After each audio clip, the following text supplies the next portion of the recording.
Peter Pan in Kensington Gardens by J.M. Barrie.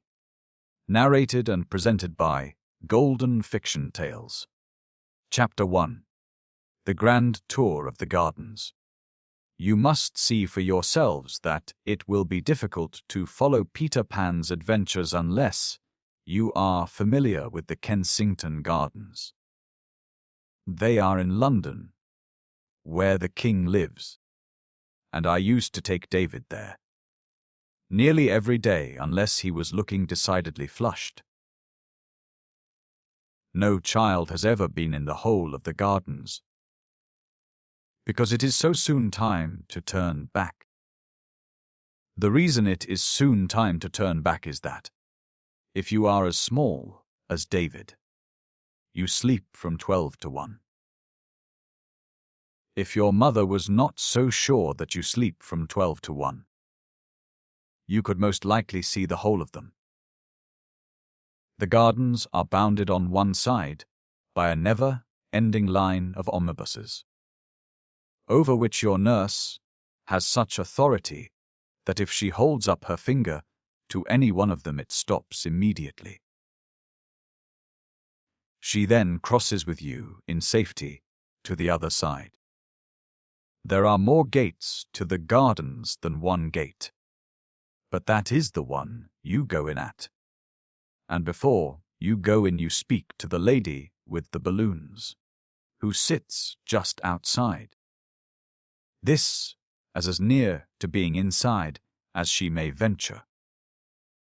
Because, if she were to let go her hold of the railings for one moment, the balloons would lift her up, and she would be flown away. She sits very squat, for the balloons are always tugging at her, and the strain has given her quite a red face. Once she was a new one, because the old one had let go, and David was very sorry for the old one, but as she did let go, he wished he had been there to see. The gardens are a tremendous big place, with millions and hundreds of trees. And first you come to the figs. But you scorn to loiter there, for the figs is the resort of superior little persons, who are forbidden to mix with the commonalty, and is so named, according to legend, because they dress in full fig. These dainty ones are themselves contemptuously called figs by David and other heroes, and you have a key to the manners and customs of this dandiacal section of the gardens when I tell you that it is called crickets here. Occasionally a rebel fig climbs over the fence into the world, and such a one was Miss Mabel Grey, of whom I shall tell you when we come to Miss Mabel Grey's gate. She was the only really celebrated fig. We are now in the Broad Walk, and it is as much bigger than the other walks as your father is bigger than you. David wondered if it began little, and grew, until it was quite grown up, and whether the other walks are its babies. And he drew a picture, which diverted him very much, of the Broad Walk giving a tiny walk an airing in a perambulator. In the Broad Walk you meet all the people who are worth knowing, and there is usually a groan up with them to prevent them going on the damp grass, and to make them stand disgraced at the corner of a seat if they have been Mad Dog or Mary Annish. To be Mary Annish is to behave like a girl, whimpering because nurse won't carry you, or simpering with your thumb in your mouth. And it is a hateful quality. But to be Mad Dog is to kick out at everything. And there is some satisfaction in that. If I were to point out all the notable places as we pass up the Broad Walk, it would be time to turn back before we reach them.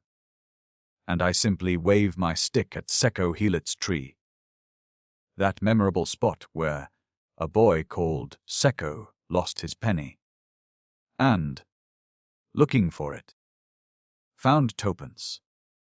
There has been a good deal of excavation going on there ever since. Farther up the walk is the little wooden house in which Marmaduke Perry hid. There is no more awful story of the gardens than this of Marmaduke Perry, who had been Mary Annish 3 days in succession, and was sentenced to appear in the broad walk dressed in his sister's clothes. He hid in the little wooden house, and refused to emerge until they brought him knickerbockers with pockets. You now try to go to the round pond, but nurses hate it, because they are not really manly, and they make you look the other way, at the big penny and the baby's palace. She was the most celebrated baby of the gardens, and lived in the palace all alone, with ever so many dolls. So people rang the bell, and up she got out of her bed, though it was past 6 o'clock, and she lighted a candle and opened the door in her nightie.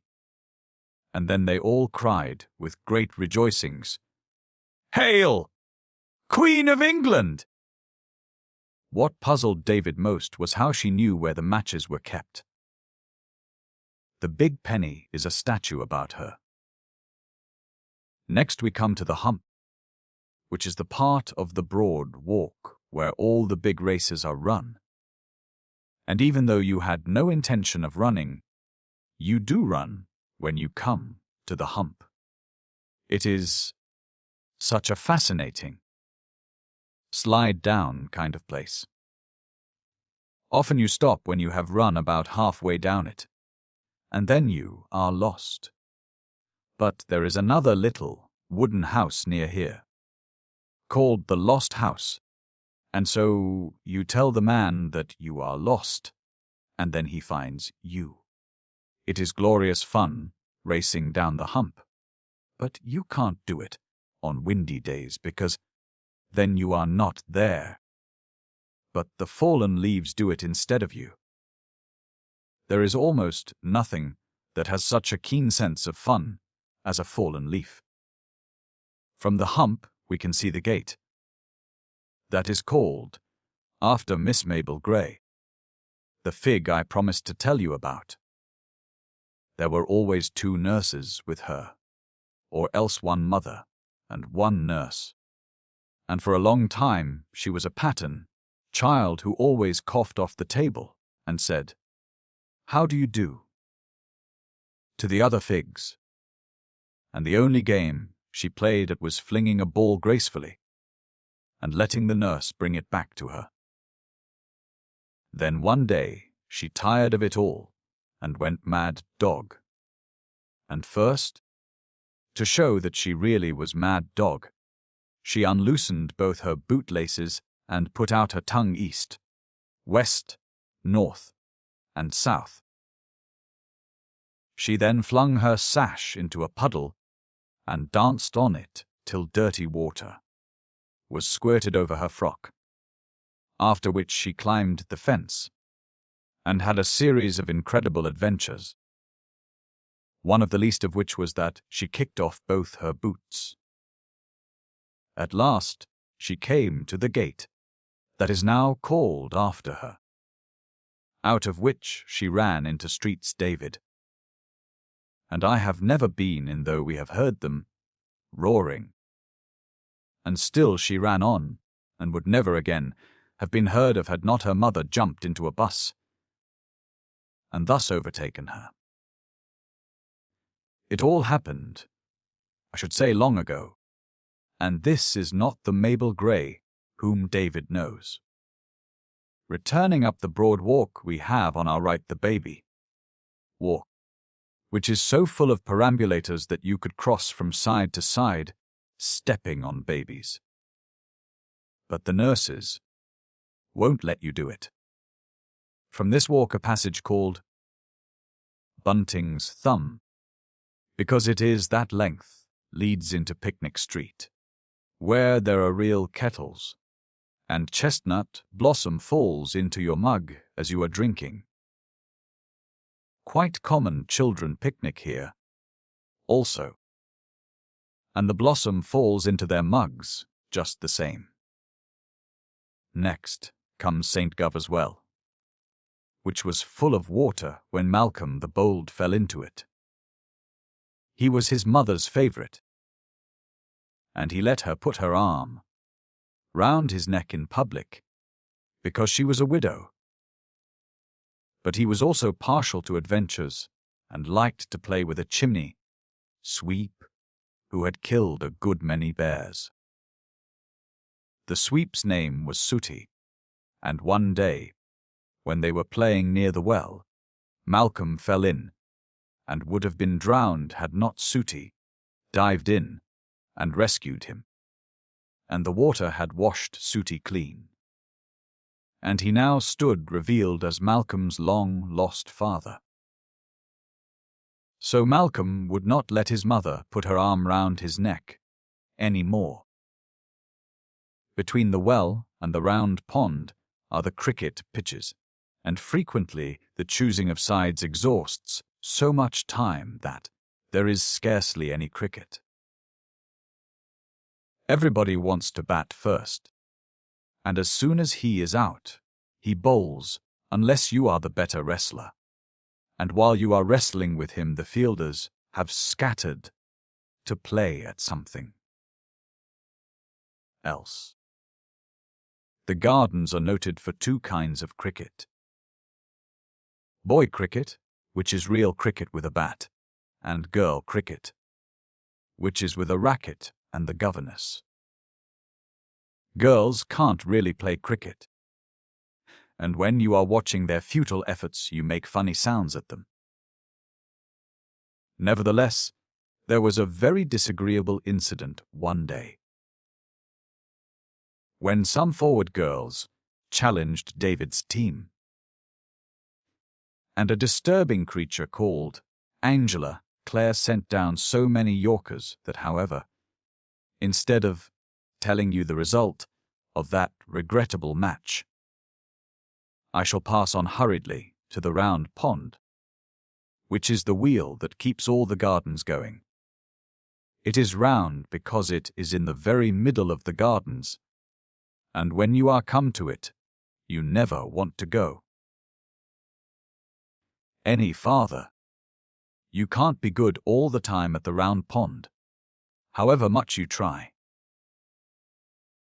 You can be good in the broad walk all the time, but not at the round pond. And the reason is that you forget. And when you remember, you are so wet that you may as well be wetter. There are men who sail boats on the round pond, such big boats that they bring them in barrows, and sometimes in perambulators, and then the baby has to walk. The bow-legged children in the gardens are those who had to walk too soon because their father needed the perambulator. Precolator. You always want to have a yacht to sail on the round pond, and in the end your uncle gives you one, and to carry it to the pond the first day is splendid.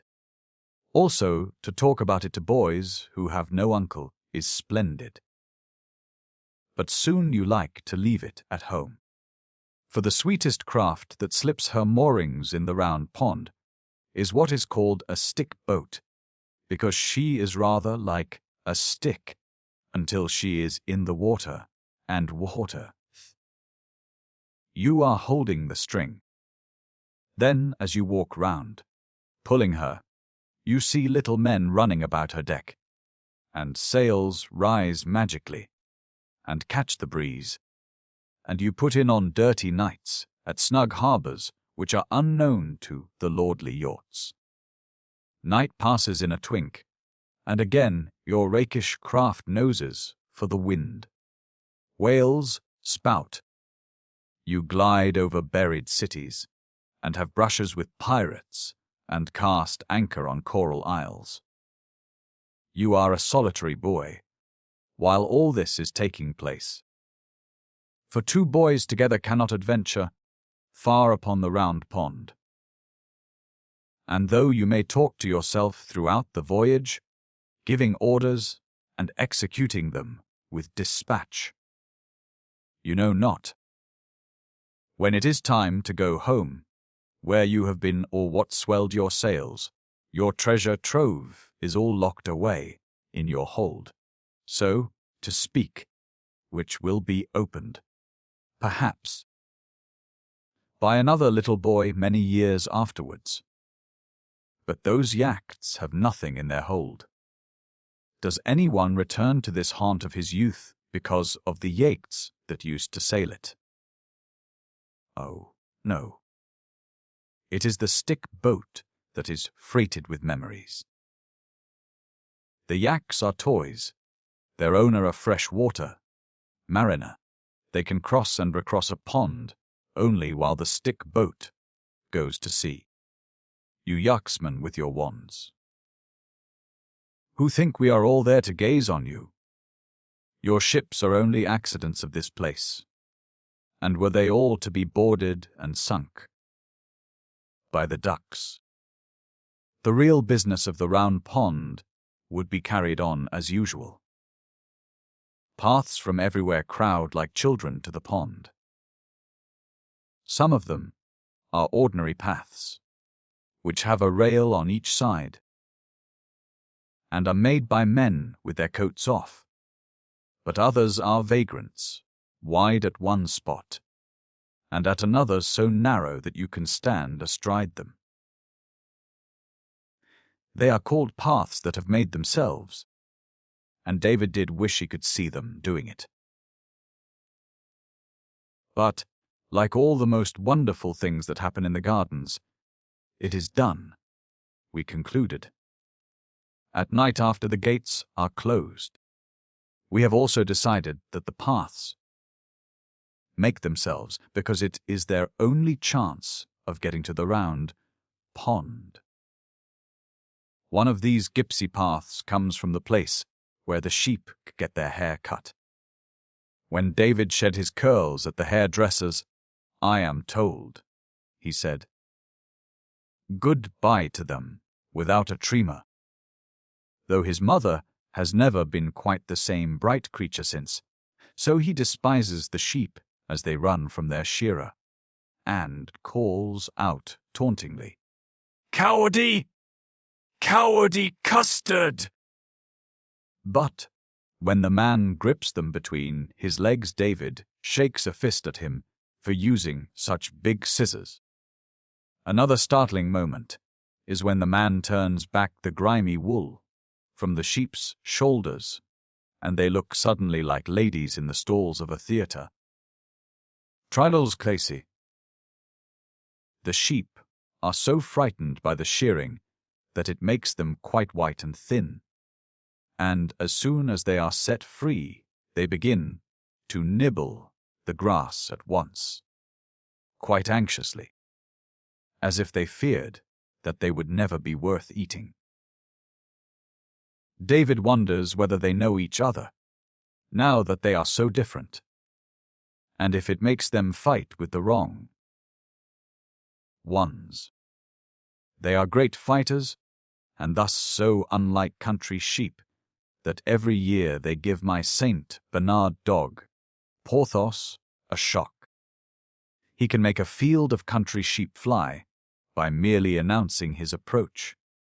But these town sheep come toward him with no promise of gentle entertainment. And then a light from last year breaks upon Porthos. He cannot with dignity retreat, but he stops and looks about him, as if lost in admiration of the scenery, and presently he strolls away with a fine indifference and a glint at me from the corner of his eye. The Serpentine begins near here. It is a lovely lake, and there is a drowned forest at the bottom of it. If you peer over the edge, you can see the trees all growing upside down, and they say that at night, there, are also drowned stars in it? If so, Peter Pan sees them when he is sailing across the lake in the thrush's nest. A small part only of the Serpentine is in the gardens, for soon it passes beneath a bridge to far away, where the island is on which all the birds are born that become baby boys and girls.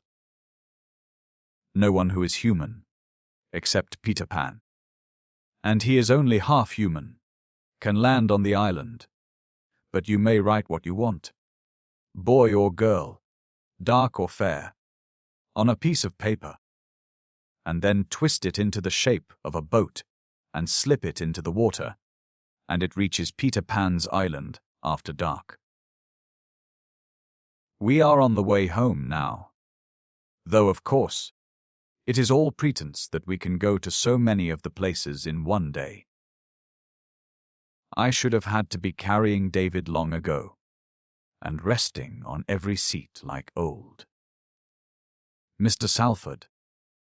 That was what we called him, because he always talked to us of a lovely place called Salford, where he had been born. He was a crab apple of an old gentleman who wandered all day in the gardens from seat to seat, trying to fall in with somebody who was acquainted with the town of Salford. And when we had known him for a year or more, we actually did meet another aged solitary who had once spent Saturday to Monday in Salford. He was meek and timid, and carried his address inside his hat. And whatever part of London he was in search of, he always went to Westminster Abbey first as a starting point. Him we carried in triumph to our other friend, with the story of that Saturday to Monday. And never shall I forget the gloating joy with which Mr. Salford leaped at him.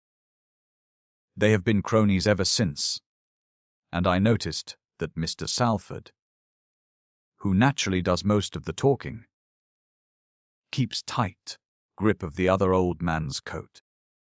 The two last places before you come to our gate are the dog's cemetery and the chaffinch's nest.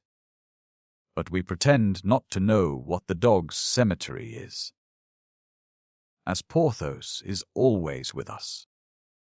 The nest is very sad. It is quite white, and the way we found it was wonderful. We were having another look among the bushes for David's lost worsted ball, and instead of the ball we found a lovely nest made of the worsted, and containing 4 eggs, with scratches on them, very like David's handwriting. So we think they must have been the mother's love letters to the little ones inside. Every day we were in the gardens, we paid a call at the nest, taking care that no cruel boy should see us.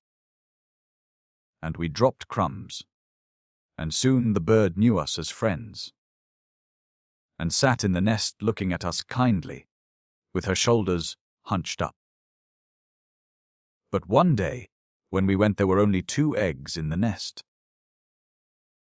and the next time there were none.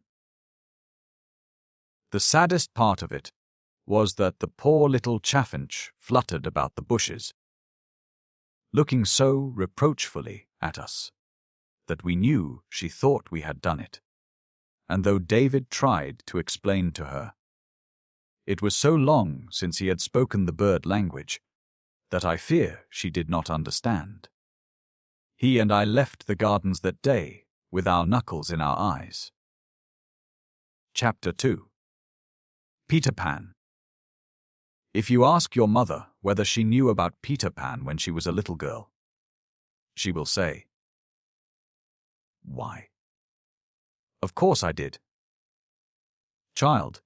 And if you ask her whether he rode on a goat in those days, she will say, "What a foolish question to ask.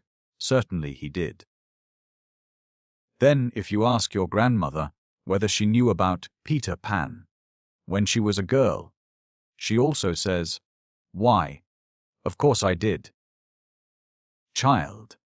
But if you ask her whether he rode on a goat in those days, she says she never heard of his having a goat. Perhaps she has forgotten, just as she sometimes forgets your name and calls you Mildred, which is your mother's name. Still, she could hardly forget such an important thing as the goat. Therefore, there was no goat when your grandmother was a little girl. This shows that, in telling the story of Peter Pan, to begin with the goat, as most people do, is as silly as to put on your jacket before your vest. Of course, it also shows that Peter is ever so old. But he is really always the same age, so that does not matter in the least. His age is 1 week, and though he was born so long ago, he has never had a birthday, nor is there the slightest chance of his ever having one. The reason is that he escaped from being a human when he was 7 days old. He escaped by the window and flew back to the Kensington Gardens. If you think he was the only baby who ever wanted to escape, it shows how completely you have forgotten your own young days. When David heard this story, first he was quite certain that he had never tried to escape. But I told him to think back hard, pressing his hands to his temples. And when he had done this hard, and even harder, he distinctly remembered a youthful desire to return to the tree tops. And with that memory came others, as that he had lain in bed planning to escape, as soon as his mother was asleep, and how she had once caught him half way up the chimney. All children could have such recollections if they would press their hands hard to their temples. For, having been birds before they were human, they are naturally a little wild during the first few weeks, and very itchy at the shoulders, where their wings used to be. So David tells me. I ought to mention here that the following is our way with a story. First I tell it to him, and then he tells it to me, the understanding being that it is quite a different story.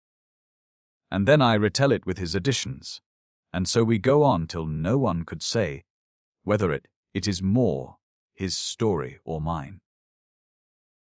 In this story of Peter Pan, for instance, the bald narrative and most of the moral reflections are mine, though not all, for this boy can be a stern moralist.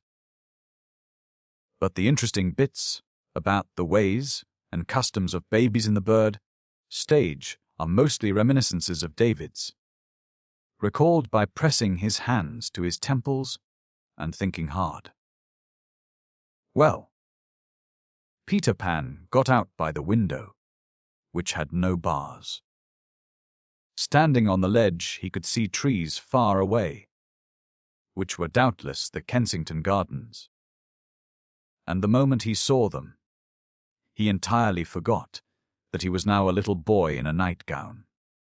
And away he flew, right over the houses to the gardens. It is wonderful that he could fly without wings. But the place itched tremendously, and perhaps we could all fly if we were as dead. Confident, sure of our capacity to do it, as was bold Peter Pan that evening. He alighted gaily on the open sward, between the baby's palace and the Serpentine, and the first thing he did was to lie on his back and kick. He was quite unaware already that he had ever been human, and thought he was a bird, even in appearance, just the same as in his early days. And when he tried to catch a fly, he did not understand that the reason he missed it was because he had attempted to seize it with his hand, which, of course, a bird never does.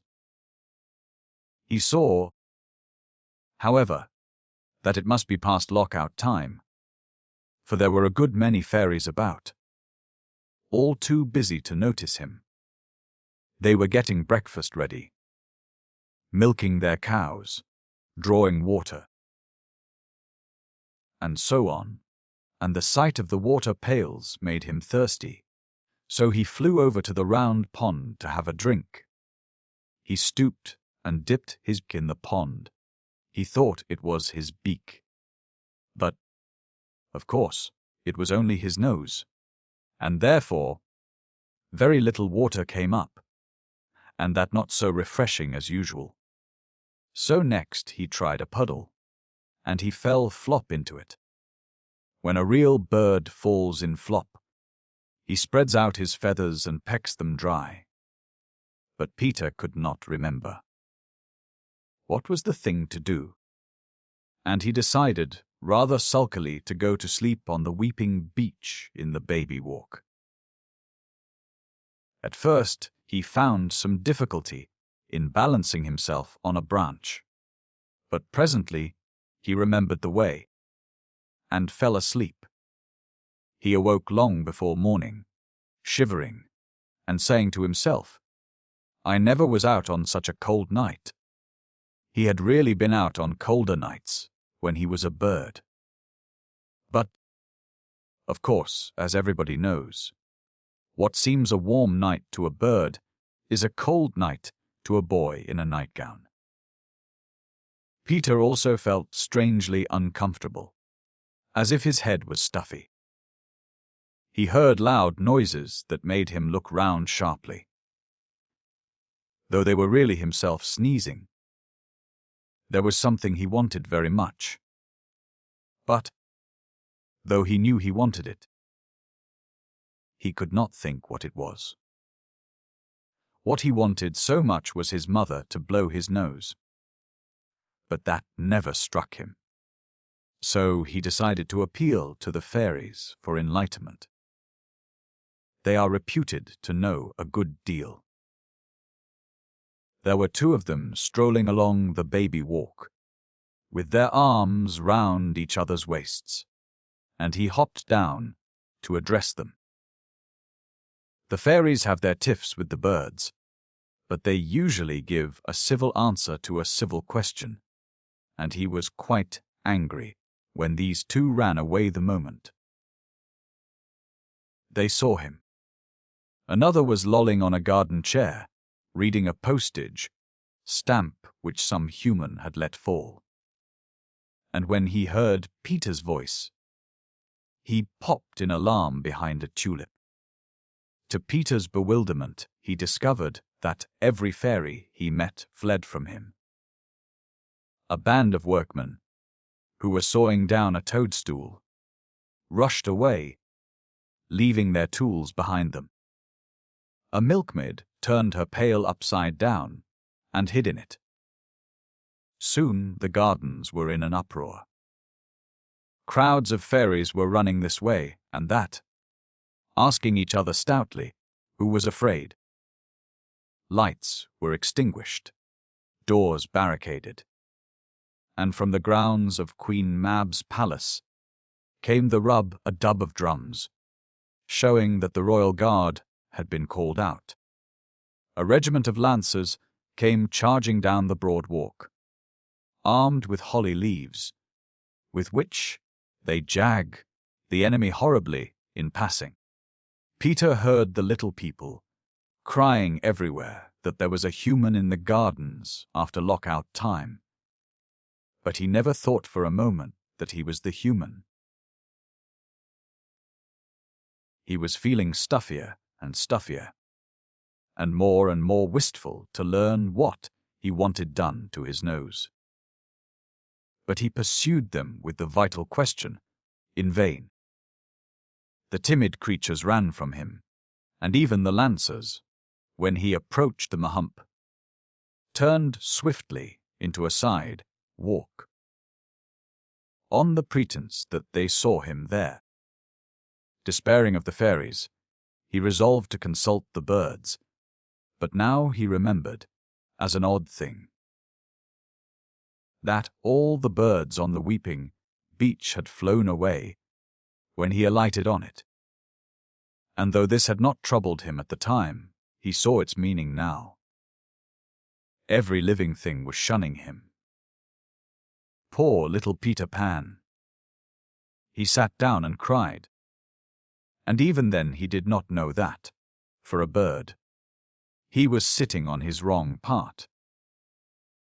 It is a blessing that he did not know, for otherwise he would have lost faith in his power to fly. And the moment you doubt whether you can fly, you cease forever to be able to do it. The reason birds can fly, and we can't, is simply that they have perfect faith. For to have faith is to have wings. Now, except by flying, no one can reach the island in the Serpentine, for the boats of humans are forbidden to land there, and there are stakes round it, standing up in the water, on each of which a bird sentinel sits by day and night.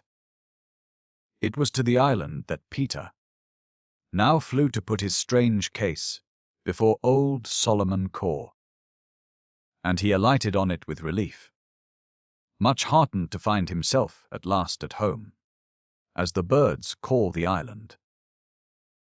All of them were asleep, including the sentinels, except Solomon, who was wide awake on one side, and he listened quietly to Peter's adventures, and then told him their true meaning. "Look at your nightgown, if you don't believe me," Solomon said, and with staring eyes Peter looked at his nightgown, and then at the sleeping birds. Not one of them wore anything. "How many of your toes are thumbs?" said Solomon a little cruelly, and Peter saw to his consternation that all his toes were fingers. The shock was so great that it drove away his cold.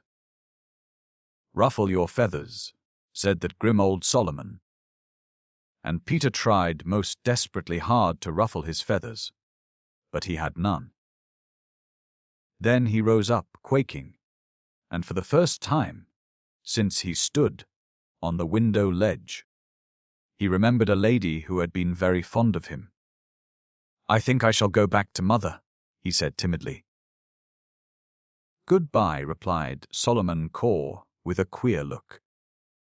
But Peter hesitated. "Why don't you go?" the old one asked politely. "I suppose," said Peter huskily, "I suppose I can still fly." You see, he had lost faith.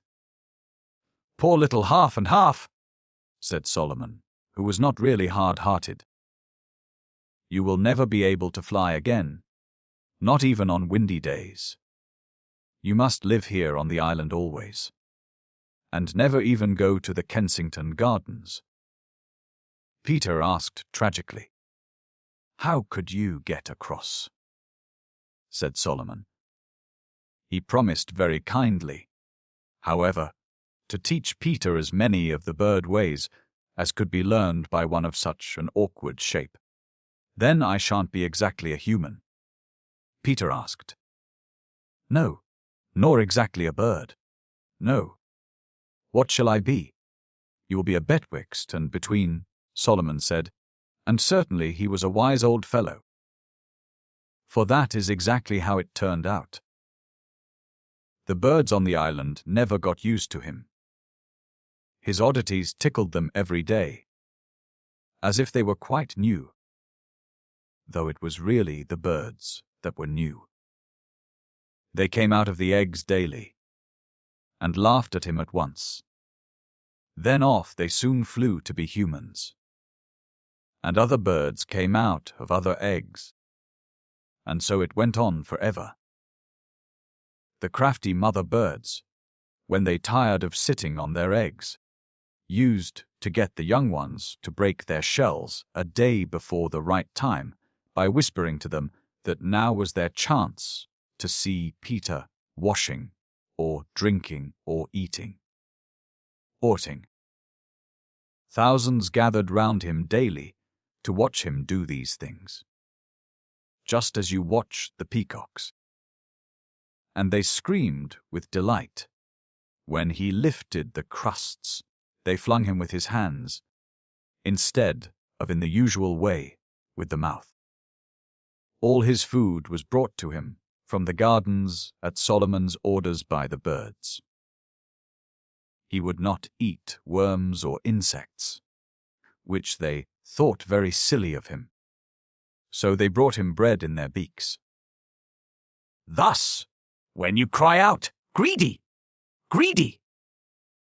to the bird that flies away with the big crust, you know now that you ought not to do this, for he is very likely taking it to Peter Pan. Peter wore no nightgown now. You see, the birds were always begging him for bits of it to line their nests with, and, being very good-natured, he could not refuse, so by Solomon's advice he had hidden what was left of it. But, though he was now quite naked, you must not think that he was cold or unhappy. He was usually very happy and gay, and the reason was that Solomon had kept his promise and taught him many of the bird ways.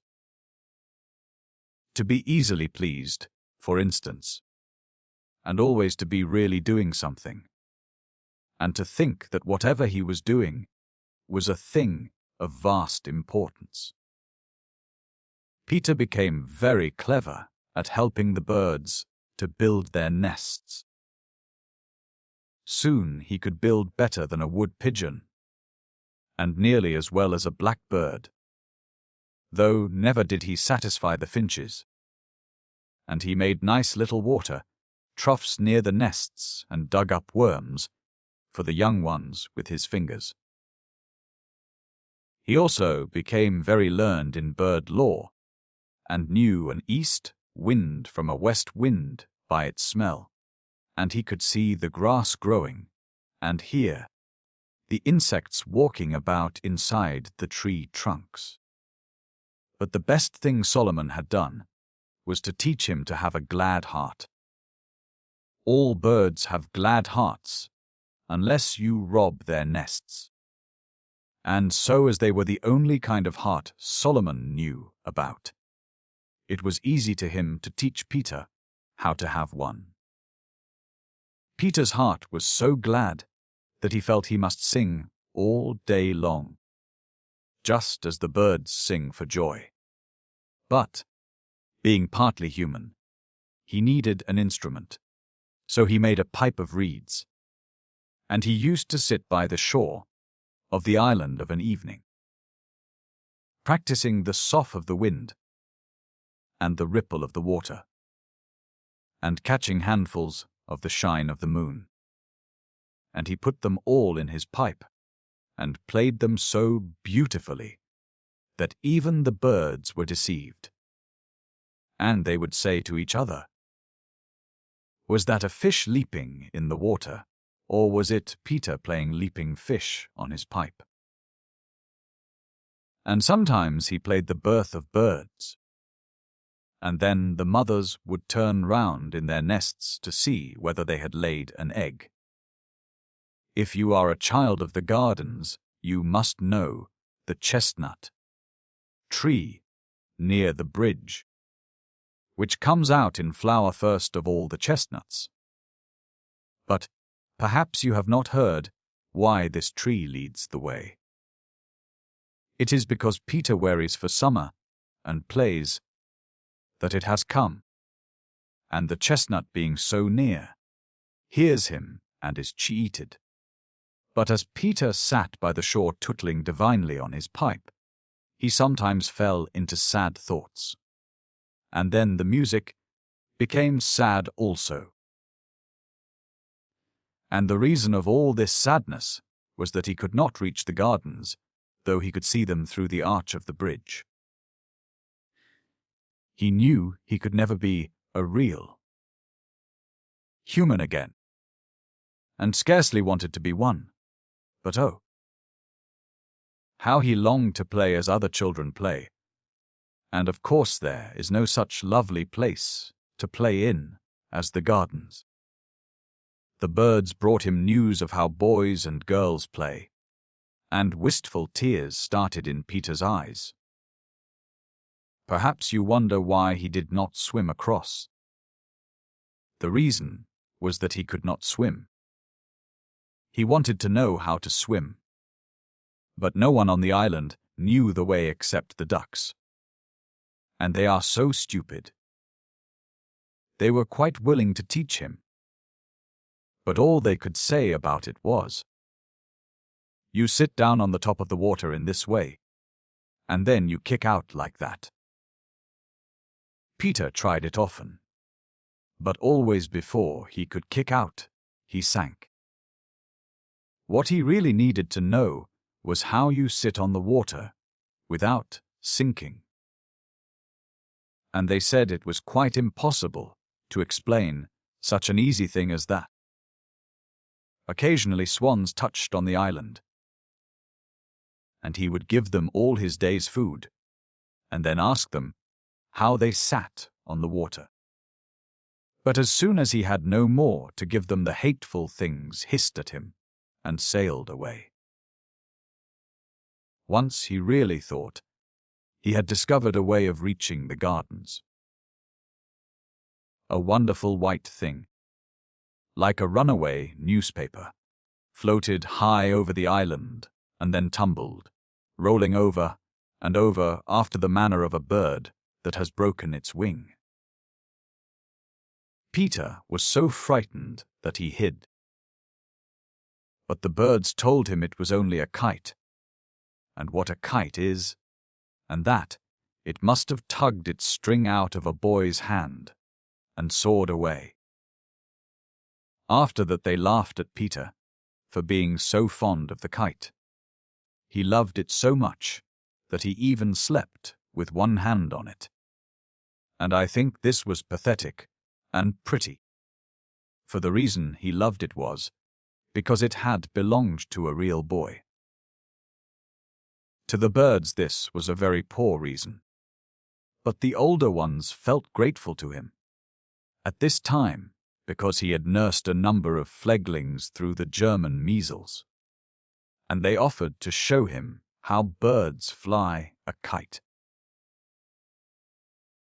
So 6 of them took the end of the string in their beaks and flew away with it, and to his amazement it flew after them and went even higher than they.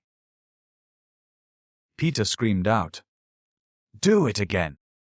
And with great good nature they did it several times, and always, instead of thanking them, he cried, "Do it again," which shows that even now he had not quite forgotten what it was to be a boy. At last, with a grand design burning within his brave heart, he begged them to do it, once more with him clinging to the tail. And now 100 flew off with the string.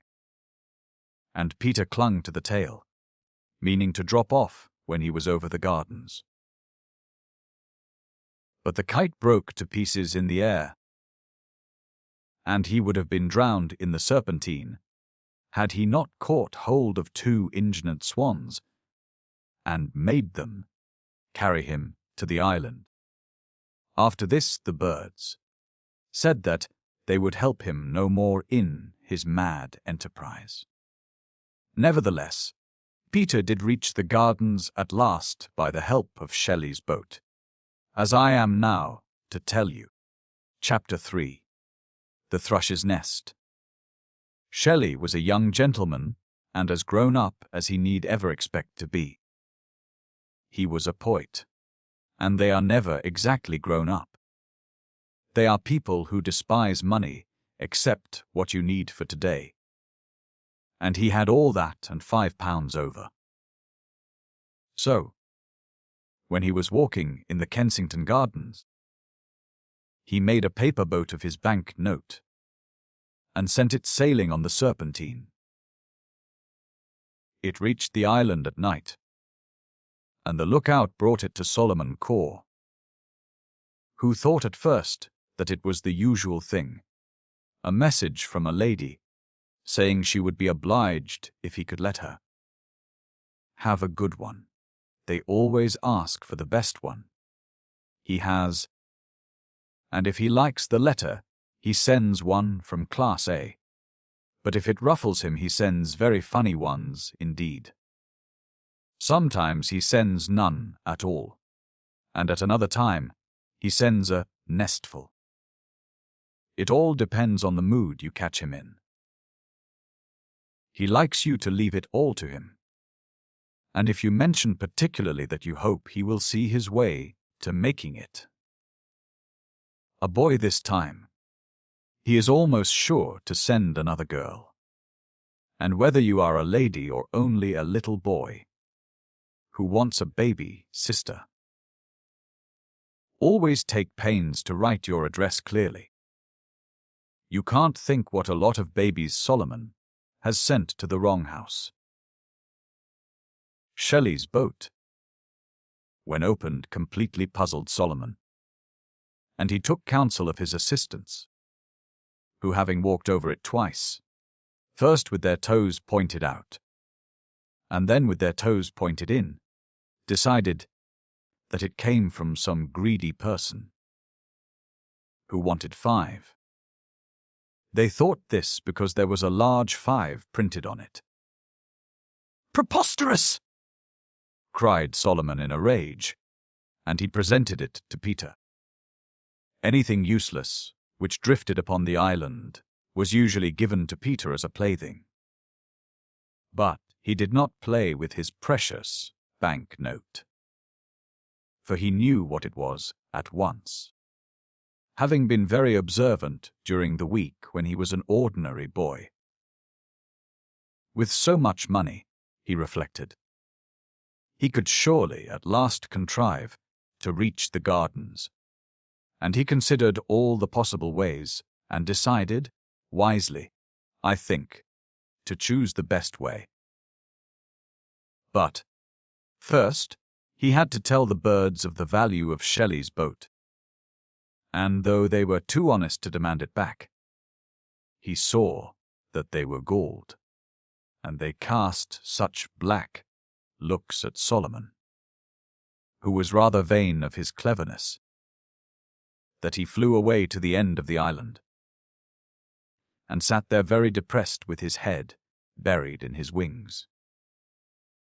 Now, Peter knew that unless Solomon was on your side, you never got anything done for you in the island, so he followed him and tried to hearten him. Nor was this all that Peter did to gain the powerful old fellow's good will. You must know that Solomon had no intention of remaining in office all his life. He looked forward to retiring by and devoting his green old age to a life of pleasure on a certain yew stump in the figs, which had taken his fancy. And for years he had been quietly filling his stocking. It was a stocking belonging to some bathing person, which had been cast upon the island, and at the time I speak of it contained 180 crumbs, 34 nuts, 16 crusts, a pen wiper, and a bootlace. When his stocking was full, Solomon calculated that he would be able to retire on a competency. Peter now gave him £1. He cut it off his bank note with a sharp stick. This made Solomon his friend forever, and after the two had consulted, together they called a meeting of the thrushes. You will see presently why thrushes only were invited. The scheme to be put before them was really Peter's, but Solomon did most of the talking. because he soon became irritable if other people talked. He began by saying that he had been much impressed by the superior ingenuity shown by the thrushes in nest building, and this put them into good humor at once, as it was meant to do, for all the quarrels between birds are about the best way of building nests. Other birds, said Solomon, omitted to line their nests with mud, and as a result they did not hold water. Here he cocked his head, as if he had used an unanswerable argument. But, unfortunately, a Mrs. Finch had come to the meeting uninvited, and she squeaked out, "We don't build nests to hold water, but to hold eggs." And then the thrushes stopped cheering, and Solomon was so perplexed that he took several sips of water. "Consider," he said at last, "how warm the mud makes the nest." "Consider," cried Mrs. Finch, "that when water gets into the nest it remains there and your little ones are drowned." The thrushes begged Solomon with a look to say something crushing in reply to this, but again he was perplexed. "Try another drink," suggested Mrs. Finch pertly. Kate was her name, and all Kates are saucy. Solomon did try another drink, and it inspired him. "If," said he, "a finch's nest is placed on the serpentine it fills and breaks to pieces, but a thrush's nest is still as dry as the cup of a swan's back." How the thrushes applauded! Now they knew why they lined their nests with mud, and when Mrs. Finch called out, "We don't place our nests on the serpentine," they did what they should have done at first, chased her from the meeting. After this, it was most orderly. What they had been brought together to hear, said Solomon, was this. Their young friend, Peter Pan, as they well knew, wanted very much to be able to cross to the gardens, and he now proposed, with their help, to build a boat. At this the thrushes began to fidget, which made Peter tremble for his scheme. Solomon explained hastily that what he meant was not one of the cumbrous boats that humans use. The proposed boat was to be simply a thrush's nest large enough to hold Peter. But still, to Peter's agony, the thrushes were sulky. "We are very busy people," they grumbled, "and this would be a big job." "Quite so," said Solomon, "and, of course, Peter would not allow you to work for nothing. You must remember that he is now in comfortable circumstances, and he will pay you such wages as you have never been paid before. Peter Pan authorizes me to say that you shall all be paid 6 pence a day." Then all the thrushes hopped for joy, and that very day was begun the celebrated building of the boat. All their ordinary business fell into arrears. It was the time of the year when they should have been pairing, but not a thrush's nest was built except this big one. And so Solomon soon ran short of thrushes with which to supply the demand from the mainland. The stout, rather greedy children, who look so well in perambulators but get puffed easily when they walk, were all young thrushes once, and ladies often ask specially for them. What do you think Solomon did? He sent over to the house tops for a lot of sparrows and ordered them to lay their eggs in old thrushes' nests, and sent their young to the ladies and swore they were all thrushes. "Some tigers." It was known afterwards on the island as the Sparrow's Year, and so, when you meet grown-up people in the gardens who puff and blow as if they thought themselves bigger than they are, very likely they belong to that year. You ask them. Peter was a just master and paid his workpeople every evening. They stood in rows on the branches, waiting politely while he cut the paper sixpences out of his bank note. And presently he called the roll. And then each bird, as the names were mentioned, flew down and got sixpence. It must have been a fine sight. And at last, after months of labor, the boat was finished. On the glory of Peter, as he saw it growing more and more like a great thrush's nest. From the very beginning of the building of it, he slept by its side, and often woke up to say sweet things to it. And after it was lined with mud, and the mud had dried, he always slept in it. He sleeps in his nest still, and has a fascinating way of curling round in it, for it is just large enough to hold him comfortably when he curls round like a kitten. It is brown inside, of course, but outside it is mostly green, being woven of grass and twigs, and when these wither or snap the walls are thatched afresh. There are also a few feathers here and there, which came off the thrushes while they were building. The other birds were extremely jealous, and said that the boat would not balance on the water. But it lay most beautifully steady. They said the water would come into it, but no water came into it. Next they said that Peter had no oars, and this caused the thrushes to look at each other in dismay.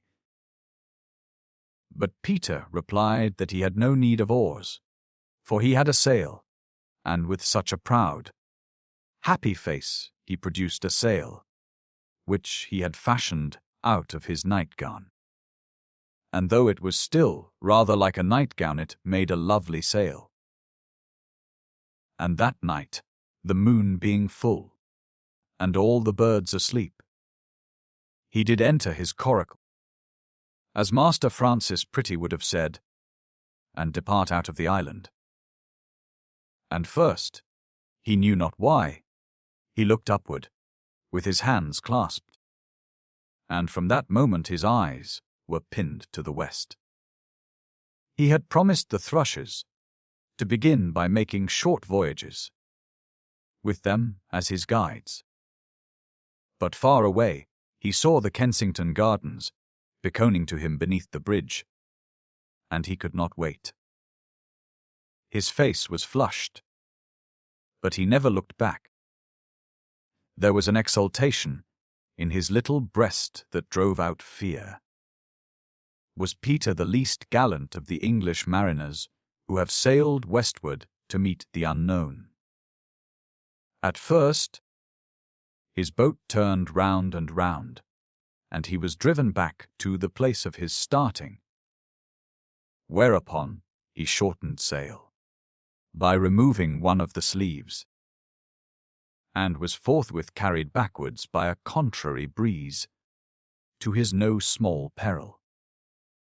He now let go the sail, with the result that he was drifted towards the far shore, where are black shadows he knew not the dangers of, but suspected them, and so once more hoisted his nightgown and went rumour of the shadows, until he caught a favouring wind, which bore him westward, but at so great a speed that he was like to be broke against the bridge, which, having avoided, he passed under the bridge and came, to his great rejoicing, within full sight of the delectable gardens.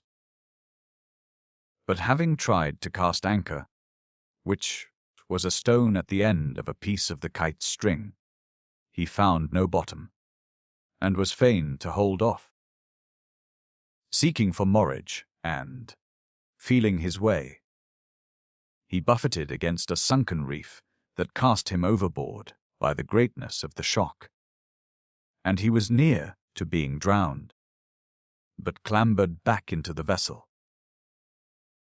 There now arose a mighty storm, accompanied by roaring of waters, such as he had never heard the like, and he was tossed this way and that, and his hands so numbered with the cold that he could not close them.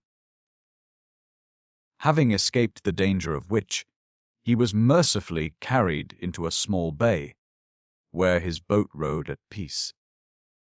Nevertheless, he was not yet in safety, for, on pretending to disembark, he found a multitude of small people drawn up on the shore to contest his landing, and shouting shrilly to him to be off. For it was long past lock-out time. This, with much brandishing of their holly leaves, and also a company of them carried an arrow which some boy had left in the gardens, and this they were prepared to use as a battering ram. Then Peter, who knew them for the fairies, called out that he was not an ordinary human, and had no desire to do them displeasure, but to be their friend. Nevertheless, having found a jolly harbour, he was in no temper to draw off therefrom, and he warned them, if they sought to mischief him, to stand to their harms. So saying, he boldly leapt ashore, and they gathered around him with intent to slay him.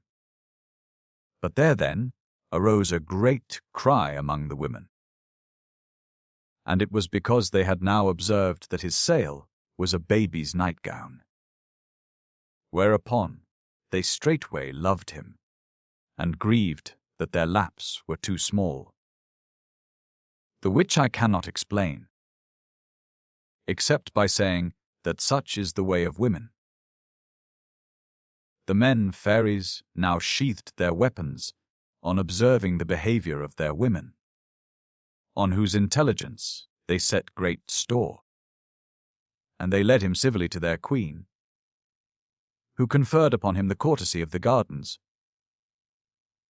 After lock-out time, and henceforth Peter could go whither he chose, and the fairies had orders to put him in comfort. Such was his first voyage to the gardens, and you may gather from the antiquity of the language that it took place a long time ago. But Peter never grows any older, and if we could be watching for him under the bridge tonight, but of course we can't. I dare say we should see him hoisting his nightgown and sailing or paddling towards us in the thrush's nest. When he sails, he sits down, but he stands up to paddle.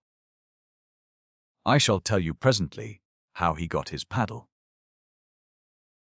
Long before the time for the opening of the gates comes, he steals back to the island, for people must not see him. He is not so human as all that, but this gives him hours for play, and he plays exactly as real children play. At least he thinks so, and it is one of the pathetic things about him that he often plays quite wrongly. You see, he had no one to tell him how children really play, for the fairies are all more or less in hiding until dusk, and so know nothing, and though the birds pretended that they could tell him a great deal, when the time for telling came, it was wonderful how little they really knew. They told him the truth about hide and seek, and he often plays it by himself. But even the ducks on the round pond could not explain to him what it is that makes the pond so fascinating to boys. Every night the ducks have forgotten all the events of the day, except the number of pieces of cake thrown to them. They are gloomy creatures, and say that cake is not what it was in their young days. So, Peter had to find out many things for himself. He often played ships at the round pond, but his ship was only a hoop which he had found on the grass. Of course, he had never seen a hoop, and he wondered what you play at with them, and decided that you play at pretending they are boats. This hoop always sank at once, but he waded in for it. And sometimes he dragged it gleefully round the rim of the pond, and he was quite proud to think that he had discovered what boys do with hoops. Another time, when he found a child's pail, he thought it was for sitting in, and he sat so hard in it that he could scarcely get out of it. Also he found a balloon. It was bobbing about on the hump, quite as if it was having a game by itself, and he caught it after an exciting chase. But he thought it was a ball, and Jenny Wren had told him that boys kick balls, so he kicked it. And after that he could not find it anywhere. Perhaps the most surprising thing he found was a perambulator. It was under a lime tree, near the entrance to the Fairy Queen's winter palace, which is within the circle, the 7 Spanish chestnuts, and Peter approached it warily, for the birds had never mentioned such things to him. Lest it was alive, he addressed it politely. And then, as it gave no answer, he went nearer and felt it cautiously. He gave it a little push, and it ran from him, which made him think it must be alive after all. But, as it had run from him, he was not afraid. So he stretched out his hand to pull it to him. But this time it ran at him, and he was so alarmed that he leaped the railing and scudded away to his boat.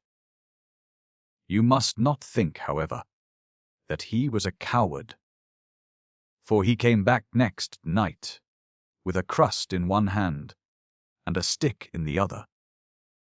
But the perambulator had gone, and he never saw any other one. I have promised to tell you also about his paddle. It was a child's spade which he had found near St. Govor's Well, and he thought it was a paddle. Do you pity Peter Pan for making these mistakes? If so, I think it rather silly of you. What I mean is that, of course, one must pity him now and then, but to pity him all the time would be impertinence. He thought he had the most splendid time in the gardens, and to think you have it is almost quite as good as really to have it. I'm lat. He played without ceasing, while you often waste time by being mad, dog, or Mariannish. He could be neither of these things, for he had never heard of them. But do you think he is to be pitied for that? Oh, he was merry. He was as much merrier than you, for instance, as you are merrier than your father. Sometimes he fell, like a spinning top, and from sheer merriment. Have you seen a greyhound leaping the fences of the gardens? That is how Peter leaps them. And think of the music of his pipe. Gentlemen who walk home at night write to the papers to say they heard a nightingale in the gardens, but it is really Peter's pipe they hear. Of course, he had no mother at least. What use was she to him? You can be sorry for him for that, but don't be too sorry, for the next thing I mean to tell you is how he revisited her. It was the fairies who gave him the chance. Chapter 4. lockout time. It is frightfully difficult to know much about the fairies, and almost the only thing known for certain is that there are fairies wherever there are children. Long ago, children were forbidden the gardens, and at that time there was not a fairy in the place. Then the children were admitted, and the fairies came trooping in that very evening. They can't resist following the children, but you seldom see them, partly because they live in the daytime behind the railings, where you are not allowed to go, and also partly because they are so cunning. They are not a bit cunning after lockout, but until lockout, my word. When you were a bird, you knew the fairies pretty well, and you remember a good deal about them in your babyhood, which it is a great pity you can't write down, for gradually you forget. And I have heard of children who declared that they had never once seen a fairy. Very likely, if they said this in the Kensington Gardens, they were standing looking at a fairy all the time. The reason they were cheated was that she pretended to be something else. This is one of their best tricks. They usually pretend to be flowers, because the court sits in the fairies' basin, and there are so many flowers there, and all along the baby walk, that a flower is the thing least likely to attract attention. They dress exactly like flowers, and change with the seasons, putting on white when lilies are in, and blue for bluebells, and so on. They like crocus and hyacinth time best of all, as they are partial to a bit of color. But tulips, except white ones, which are the fairy cradles, they consider garish, and they sometimes put off like dressing tulips for days, so that the beginning of the tulip weeks is almost the best time to catch them. When they think you are not looking, they skip along pretty lively. But if you look, and they fear there is no time to hide, they stand quite still, pretending to be flowers. Then, after you have passed without knowing that they were fairies, they rush home and tell their mothers they have had such an adventure. The fairy basin, you remember, is all covered with ground ivy, from which they make their castor oil, with flowers growing in it here and there. Most of them really are flowers, but some of them are fairies. You never can be sure of them, but a good plan is to walk by looking the other way, and then turn round sharply. Another good plan, which David and I sometimes follow, is to stare them down. After a long time, they can't help winking, and then you know for certain that they are fairies. There are also numbers of them along the baby walk, which is a famous gentle place, as spots frequented by fairies are called. Once 24 of them had an extraordinary adventure. They were a girls' school out for a walk with the governess, and all wearing hyacinth gowns, when she suddenly put her finger to her mouth. And then they all stood still on an empty bed and pretended to be hyacinths. Unfortunately, what the governess had heard was 2 gardeners coming to plant new flowers in that very bed. They were wheeling a cart with the flowers in it, and were quite surprised to find the bed occupied. "Pity to lift them hyacinths," said the one man. "Duke's orders," replied the other, and, having emptied the cart, they dug up the boarding school and put the poor, terrified things in it in 5 rows. Of course, neither the governess nor the girls dare let on that they were fairies. So they were carted far away to a potting shed, out of which they escaped in the night without their shoes. But there was a great row about it among the parents, and the school was ruined. As for their houses, it is no use looking for them, because they are the exact opposite of our houses. You can see our houses by day, but you can't see them by dark. Well, you can see their houses by dark, but you can't see them by day, for they are the color of night. And I never heard of any one yet who could see night in the daytime. This does not mean that they are black. For night has its colors just as day has, but ever so much brighter. Their blues and reds and greens are like ours with a light behind them. The palace is entirely built of many-colored glasses, and it is quite the loveliest of all royal residences. But the Queen sometimes complains because the common people will peep in to see what she is doing. They are very inquisitive folk,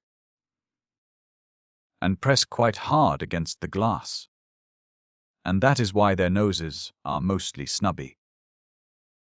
The streets are miles long and very twisty, and have paths on each side made of bright worsted. The birds used to steal the worsted for their nests, but a policeman has been appointed to hold on at the other end. One of the great differences between the fairies and us is that they never do anything useful. When the first baby laughed for the first time, his laugh broke into 1,000,000 pieces, and they all went skipping about. That was the beginning of fairies. They look tremendously busy, as if they had not a moment to spare. But if you were to ask them what they are doing, they could not tell you in the least.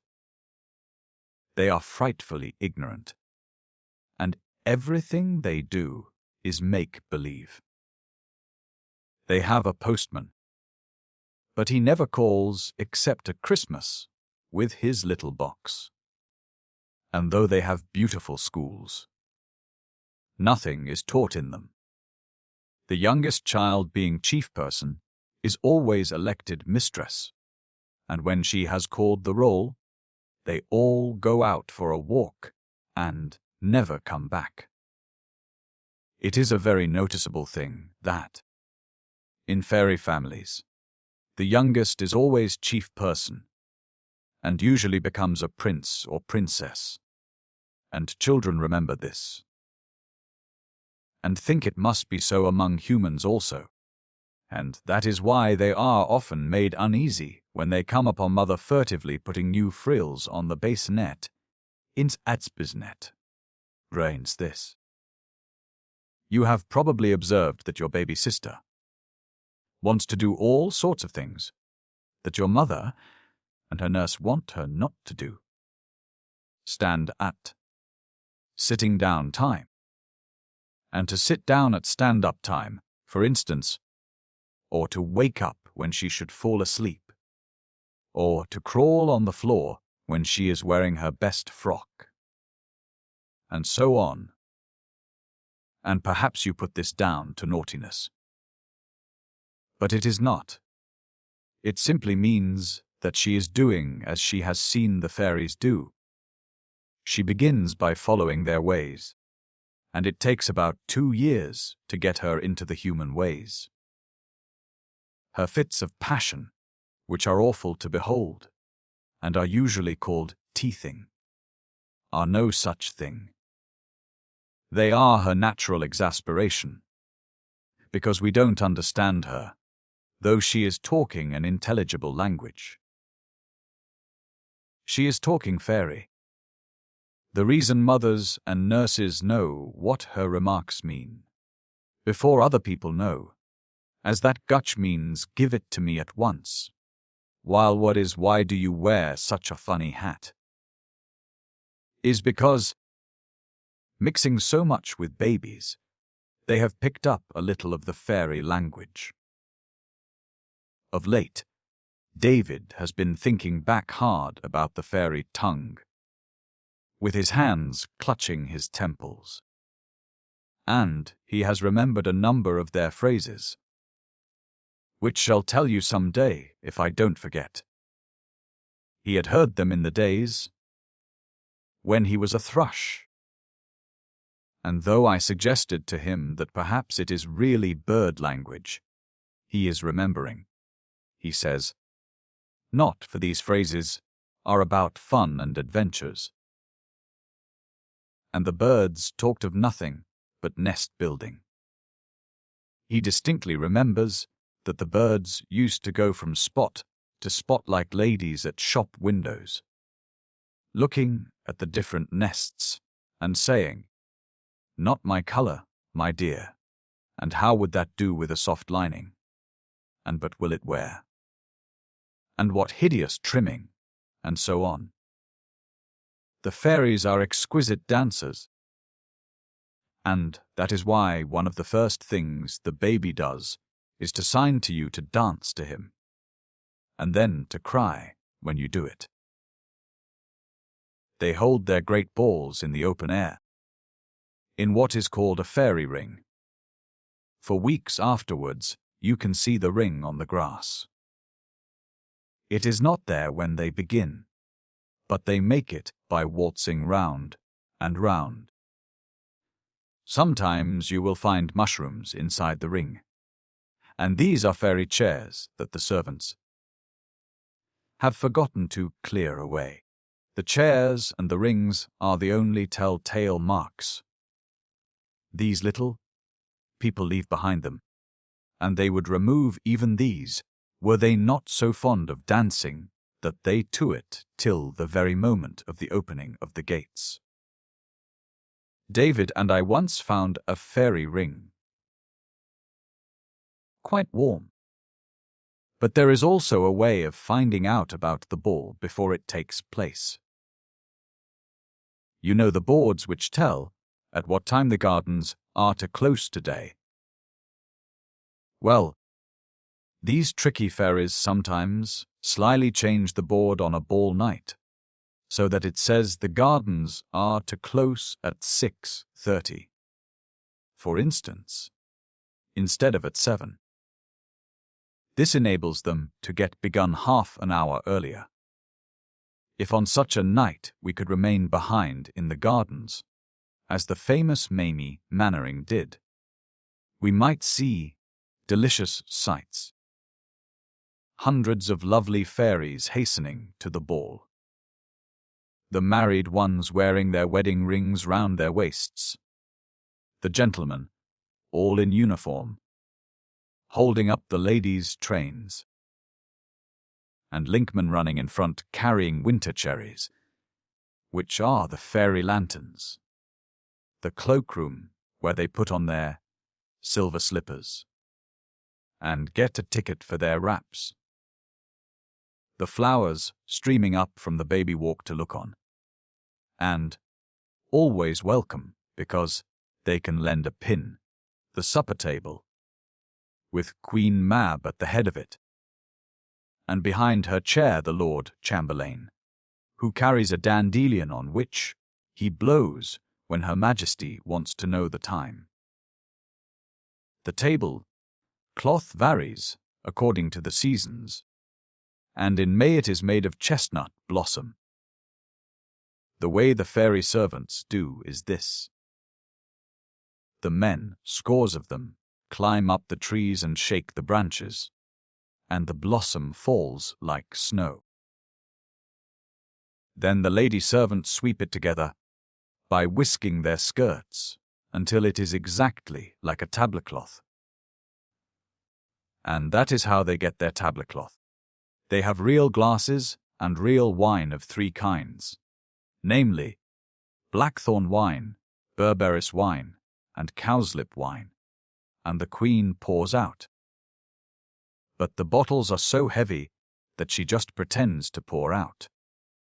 There is bread and butter to begin with, of the size of a threepenny bit, and cakes to end with. And they are so small that they have no crumbs. The fairies sit round on mushrooms, and at first they are well behaved and always cough off the table, and so on. But after a bit they are not so well behaved and stick their fingers into the butter, which is got from the roots of old trees. And the really horrid ones crawl over the tablecloth chasing sugar or other delicacies with their tongues. When the queen sees them doing this, she signs to the servants to wash up and put away, and then everybody adjourns to the dance. The queen walking in front, while the Lord Chamberlain walks behind her, carrying 2 little pots, one of which contains the juice of wallflower, and the other the juice of Solomon's seals.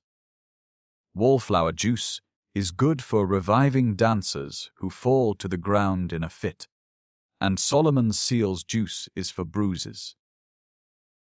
They bruise very easily, and when Peter plays faster and faster they foot it, till they fall down in fits. For, as you know without my telling you, Peter Pan is the fairies' orchestra. He sits in the middle of the ring, and they would never dream of having a smart dance nowadays without him. P is written on the corner of the invitation cards, sent out by all really good families. They are grateful little people, too, and at the princess's coming-of-age ball. They come of age on their 2nd birthday, and have a birthday every month. They gave him the wish of his heart. The way it was done was this. The queen ordered him to kneel, and then said that for playing so beautifully, she would give him the wish of his heart. Then they all gathered round Peter to hear what was the wish of his heart. Pection same. But for a long time he hesitated, not being certain what it was himself. If I chose to go back to mother, he asked at last, could you give me that wish? Now this question vexed them, for were he to return to his mother they should lose his music. So the queen tilted her nose contemptuously and said, "Pooh.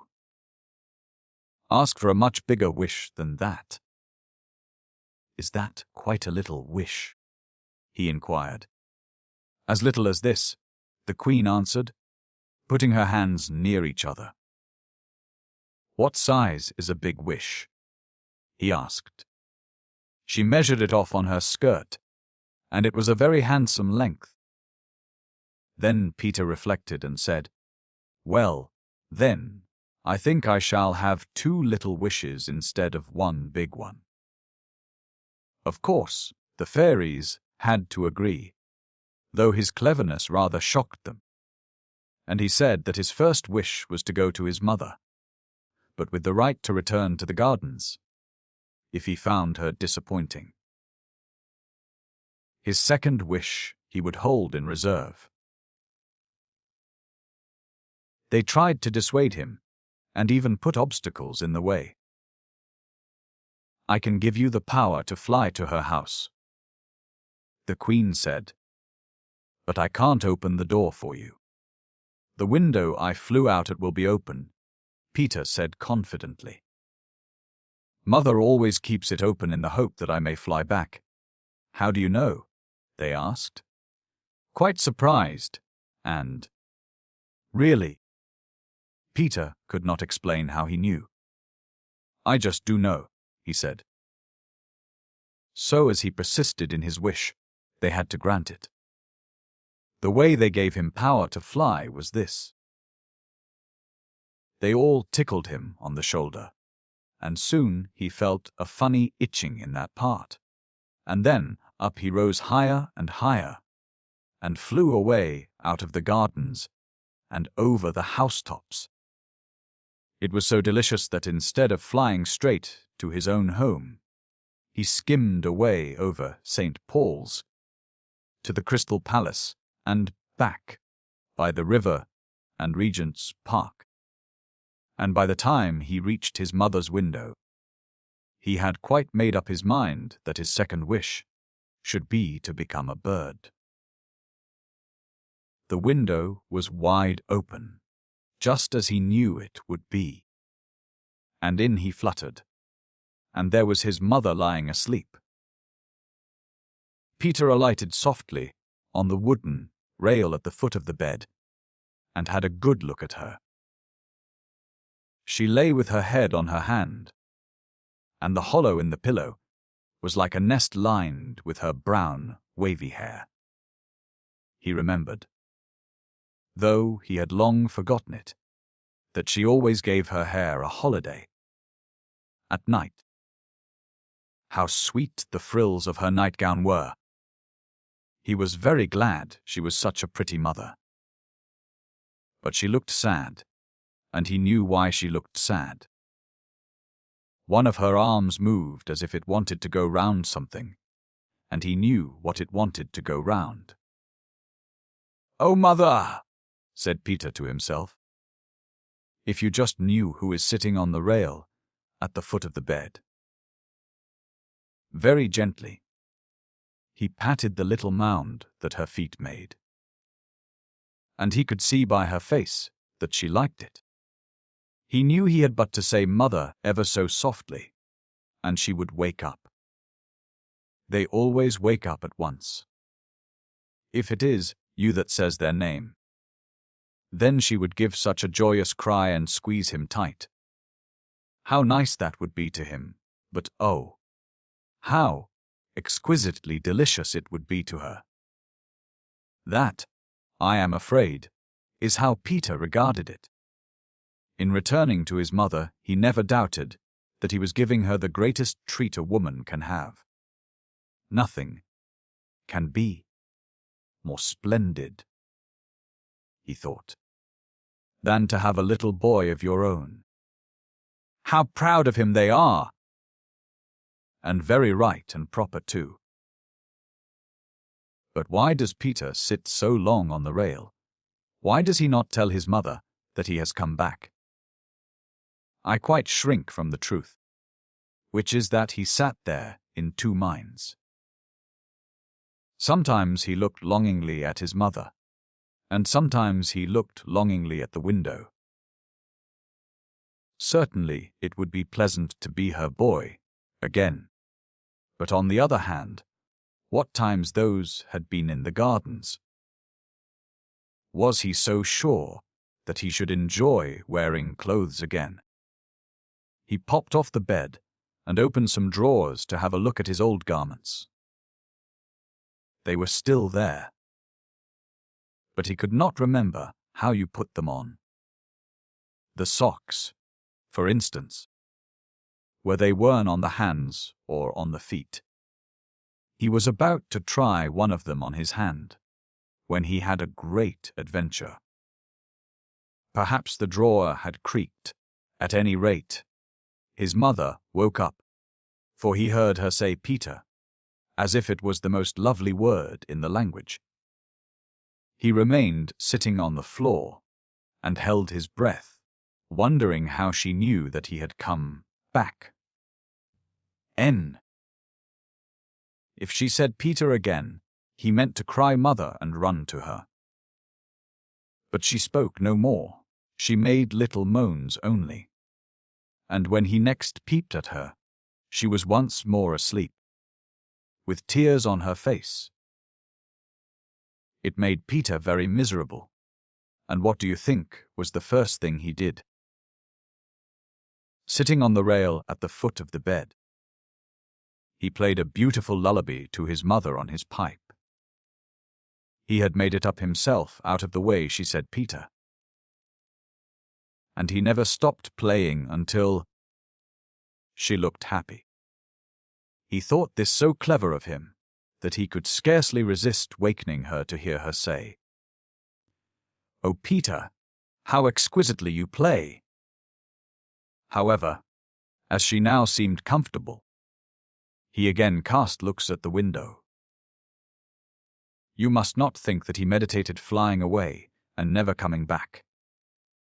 He had quite decided to be his mother's boy, but hesitated about beginning to night. It was the second wish which troubled him. He no longer meant to make it a wish to be a bird, but not to ask for a second wish seemed wasteful. And, of course, he could not ask for it without returning to the fairies. Also, if he put off asking for his wish too long, it might go bad. He asked himself if he had not been hard-hearted to fly away without saying good-bye to Solomon. I should like awfully to sail in my boat, just once more, he said wistfully to his sleeping mother. He quite argued with her as if she could hear him. It would be so splendid to tell the birds of this adventure, he said coaxingly. I promise to come back, he said solemnly, and meant it too. And in the end, you know, he flew away. Twice he came back from the window, wanting to kiss his mother, but he feared the delight of it might waken her. So at last he played her a lovely kiss on his pipe. And then he flew back to the gardens. Many nights, and even months, passed before he asked the fairies for his second wish, and I am not sure that I quite know why he delayed so long. One reason was that he had so many good byes to say, not only to his particular friends, but to 100 favorite spots. Then he had his last sail, and his very last sail, and his last sail of all, and so on. Again, a number of farewell feasts were given in his honor. And another comfortable reason was that, after all, there was no hurry, for his mother would never weary of waiting for him. This last reason displeased old Solomon, for it was an encouragement to the birds to procrastinate. Solomon had several excellent mottos for keeping them at their work, such as never put off laying today, because you can lay tomorrow, and in this world there are no second chances. And yet, here was Peter gaily putting off, and none the worse for it. The birds pointed this out to each other, and fell into lazy habits. But, mind you, though Peter was so slow in going back to his mother, he was quite decided to go back. The best proof of this was his caution with the fairies. They were most anxious that he should remain in the gardens to play to them, and to bring this to pass they tried to trick him into making such a remark as I wish the grass was not so wet. And some of them danced out of time in the hope that he might cry, I do wish you would keep time. Then they would have said that this was his second wish. But he smoked their design, and though on occasions he began, I wish, he always stopped in time. So when at last he said to them bravely, I wish now to go back to mother, for ever and always, they had to tickle his shoulders and let him go. He went in a hurry in the end, because he had dreamt that his mother was crying, and he knew what was the great thing she cried for, and that a hug from her splendid Peter would quickly make her to smile. Oh, he felt sure of it, and so eager was he to be nestling in her arms that this time he flew straight to the window, which was always to be open for him. But the window was closed, and there were iron bars on it, and peering inside he saw his mother sleeping peacefully with her arm around another little boy. Peter called, "Mother! Mother!" But she heard him not. In vain he beat his little limbs against the iron bars. He had to fly back, sobbing, to the gardens, and he never saw his dear again. What a glorious boy he had meant to be to her! Ah, Peter! We who have made the great mistake. How differently we should all act at the second chance. But Solomon was right, there is no second chance. Not for most of us. When we reach the window, it is lockout time. The iron bars are up for life. Chapter 5. The Little House. Everybody has heard of the little house in the Kensington Gardens, which is the only house in the whole world that the fairies have built for humans. But no one has really seen it, except just 3 or 4. And they have not only seen it, but slept in it. And unless you sleep in it, you never see it. This is because it is not there when you lie down, but it is there when you wake up and step outside.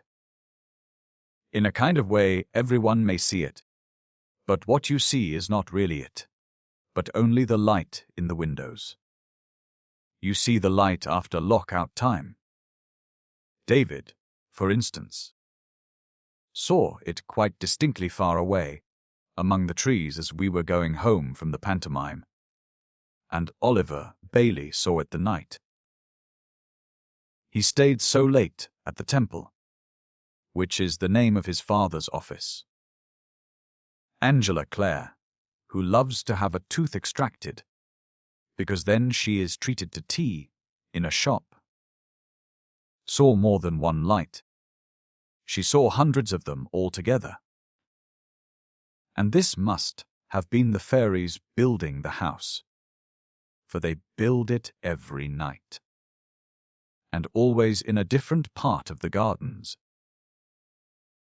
She thought one of the lights was bigger than the others, though she was not quite sure, for they jumped about so, and it might have been another one that was bigger. But if it was the same one, it was Peter Pan's light.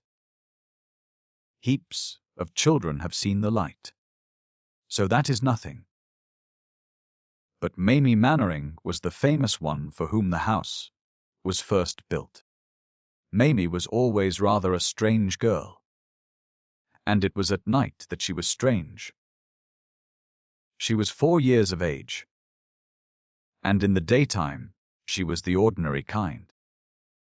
She was pleased when her brother Tony, who was a magnificent fellow of 6, took notice of her, and she looked up to him in the right way, and tried in vain to imitate him, and was flattered rather than annoyed when he shoved her about. Also, when she was batting, she would pause though the ball was in the air to point out to you that she was wearing new shoes. She was quite the ordinary kind in the daytime. But as the shades of night fell, the swaggerer lost his contempt for Mamie and eyed her fearfully. And no wonder, for with dark there came into her face a look that I can describe only as a leery look. It was also a serene look that contrasted grandly with Tony's uneasy glances. Then he would make her presents of his favorite toys, which he always took away from her next morning. And she accepted them with a disturbing smile. The reason he was now become so wheedling, and she so mysterious was, in brief, that they knew they were about to be sent to bed. It was then that Mamie was terrible. Tony entreated her not to do it tonight, and the mother and their colored nurse threatened her. But Mamie merely smiled her agitating smile. And by, when they were alone with their night light, she would start up in bed crying, "Hush! What was that?" Tony beseeches her. "It was nothing, don't, Mamie." Don't, and pulls the sheet over his head. "It is coming nearer," she cries. "Oh, look at it, Tony! It is feeling your bed with its horns. It is boring for you. Oh, Tony! Oh!" And she desists. Not until he rushes downstairs in his combinations, screeching. When they came up to whip Mamie, they usually found her sleeping tranquilly, not shamming, but really sleeping, and looking like the sweetest little angel, which seems to me to make it almost worse. But of course it was daytime, when they were in the gardens, and then Tony did most of the talking. You could gather from his talk that he was a very brave boy, and no one was so proud of it as Mamie.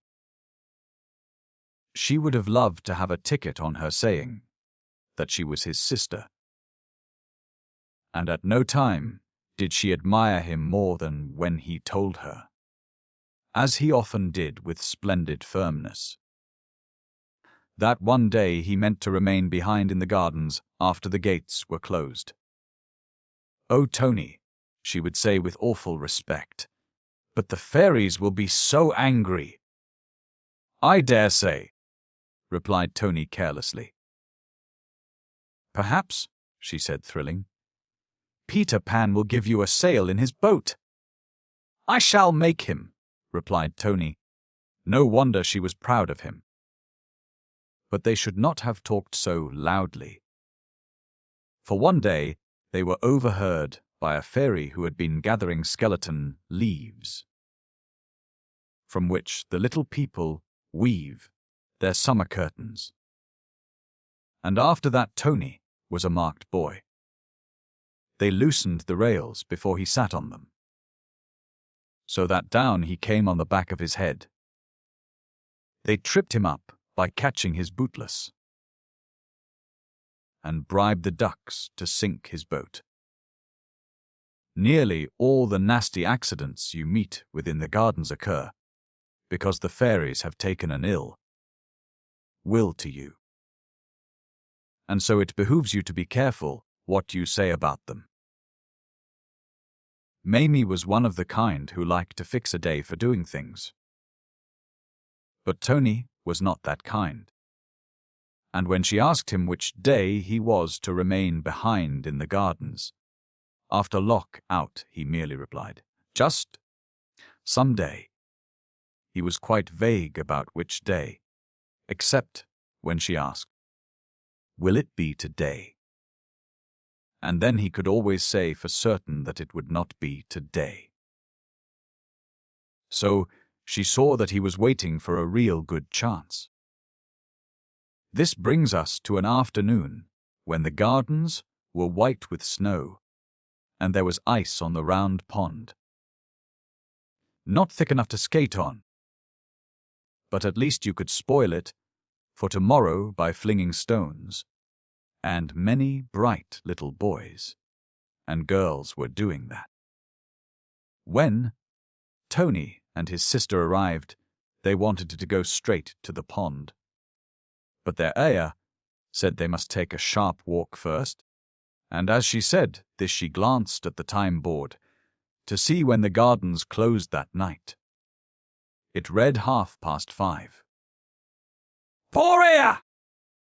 She is the one who laughs continuously, because there are so many white children in the world. But she was not to laugh much more that day. Well, they went up the baby walk and back, and when they returned to the time board, she was surprised to see that it now 5 o'clock for closing time. But she was unacquainted with the tricky ways of the fairies, and so did not see, as Mamie and Tony saw at once, that they had changed the hour, because was to be a ball tonight. She said there was only time now to walk to the top of the hump and back, and as they trotted along with her, she little guessed what was thrilling their little breasts. Their little breasts. You see, the chance had come of seeing a fairy ball. Never, Tony felt, could he hope for a better chance. He had to feel this for Mamie, so plainly felt it for him. Her eager eyes asked the question, "Is it today?" And he gasped and then nodded. Mamie slipped her hand into Tony's, and hers was hot, but his was cold. She did a very kind thing. She took off her scarf and gave it to him. "In case you should feel cold," she whispered.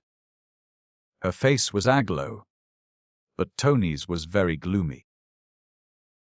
As they turned on the top of the hump, he whispered to her, "I'm afraid Nurse would see me, so I shan't be able to do it."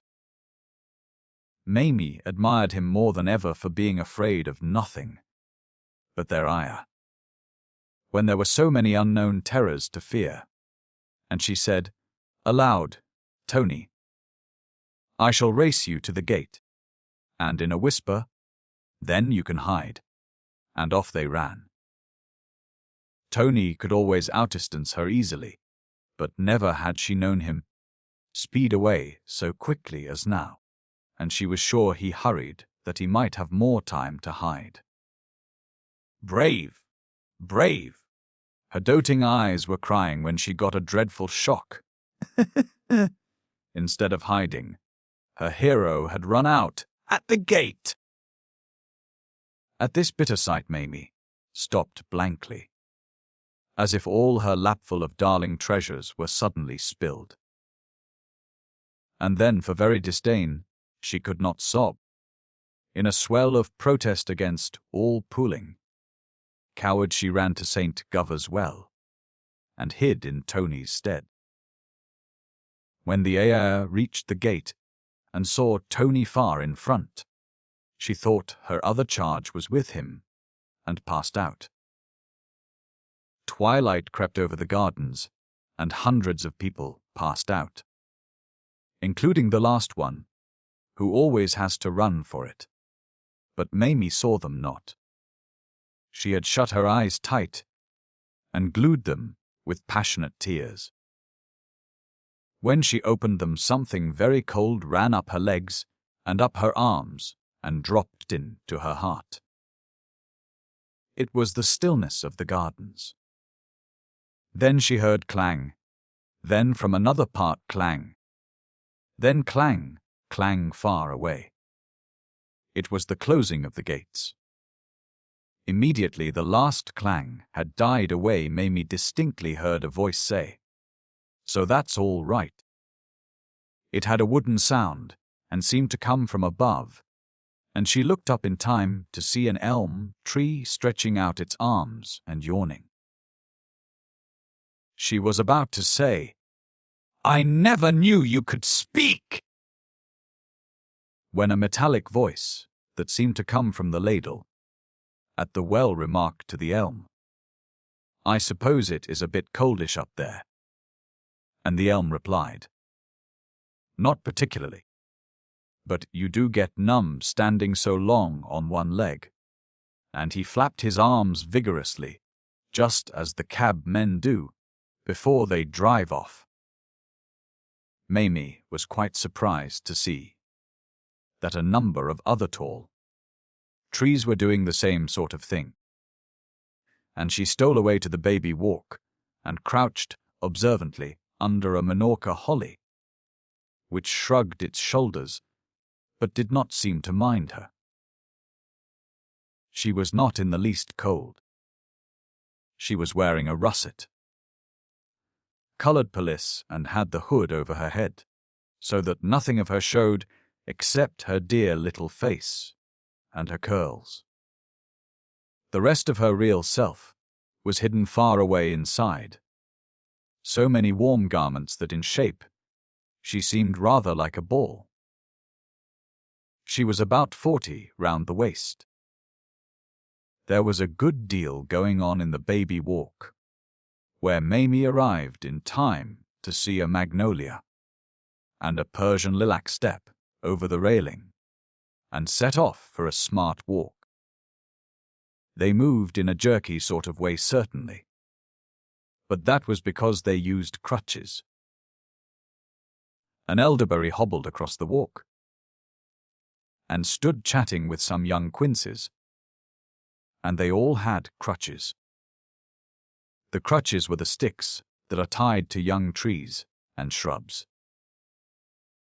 They were quite familiar objects to Mamie, but she had never known what they were for until tonight. She peeped up the walk and saw her first fairy. He was a street boy fairy who was running up the walk closing the weeping trees. The way he did it was this. He pressed a spring in the trunks and they shut like umbrellas, deluging the little plants beneath with snow. "Oh, you naughty, naughty child!" Mamie cried indignantly, for she knew what it was to have a dripping umbrella about your ears. Fortunately, the mischievous fellow was out of earshot, but a chrysanthemum heard her, and said so pointedly, "Hoity-toity, what is this?" that she had to come out and show herself. Then the whole vegetable kingdom was rather puzzled what to do. "Of course it is no affair of ours," a spindle tree said, after they had whispered together. "But you know quite well you ought not to be here. And perhaps our duty is to report you to the fairies. What do you think yourself?" "I think you should not," Mamie replied, which so perplexed them that they said, petulantly, there was no arguing with her. "I wouldn't ask it of you," she assured them, "if I thought it was wrong." And of course, after this they could not well carry tales. They then said, "Well a day, and such is life," for they can be frightfully sarcastic. But she felt sorry for those of them who had no crutches, and she said good-naturedly, "Before I go to the fairies' ball, I should like to take you for a walk one at a time. You can lean on me, you know." At this they clapped their hands, and she escorted them up the baby walk and back again, one at a time, putting an arm or a finger round the very frail, setting their leg right when it got too ridiculous, and treating the foreign ones quite as courteously as the English, though she could not understand a word they said. They behaved well on the whole, though some whimpered that she had not taken them as far as she took Nancy or Grace or Dorothy, and others jagged her, but it was quite unintentional, and she was too much of a lady to cry out. So much walking tired her, and she was anxious to be off to the ball, but she no longer felt afraid. The reason she felt no more fear was that it was now night time, and in the dark, you remember, Mamie was always rather strange. They were now loth to let her go, for if the fairies see you, they warned her, they will mischief you, stab you to death, or compel you to nurse their children, or turn you into something tedious, like an evergreen oak. As they said this, they looked with affected pity at an evergreen oak, for in winter they are very envious of the evergreens. "Oh, la!" replied the oak bitingly. "How deliciously cozy it is to stand here, buttoned to the neck, and watch you poor naked creatures shivering. This made them sulky, though they had really brought it on themselves, and they drew for Mamie a very gloomy picture of the perils that would face her if she insisted on going to the ball. She learned from a purple filbert that the court was not in its usual good temper at present, the cause being the tantalizing heart of the Duke of Christmas Daisies. He was an oriental fairy, very poorly of a dreadful complaint, namely, inability to love, and though he had tried many ladies in many lands, he could not fall in love with one of them. Queen Mab, who rules in the gardens, had been confident that her girls would bewitch him. But alas! His heart, the doctor said, remained cold. This rather irritating doctor, who was his private physician, felt the Duke's heart immediately after any lady was presented, and then always shook his bald head and murmured, "Cold, quite cold." Naturally, Queen Mab felt disgraced, and first she tried the effect of ordering the court into tears for 9 minutes, and then she blamed the Cupids and decreed that they should wear fools' caps until they thawed the Duke's frozen heart.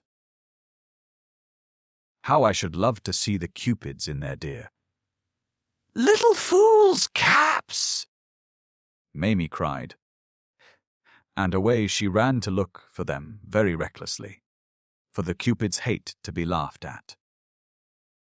It is always easy to discover where a fairy's ball is being held, as ribbons are stretched between it and all the populous parts of the gardens, on which those invited may walk to the dance without wetting their pumps.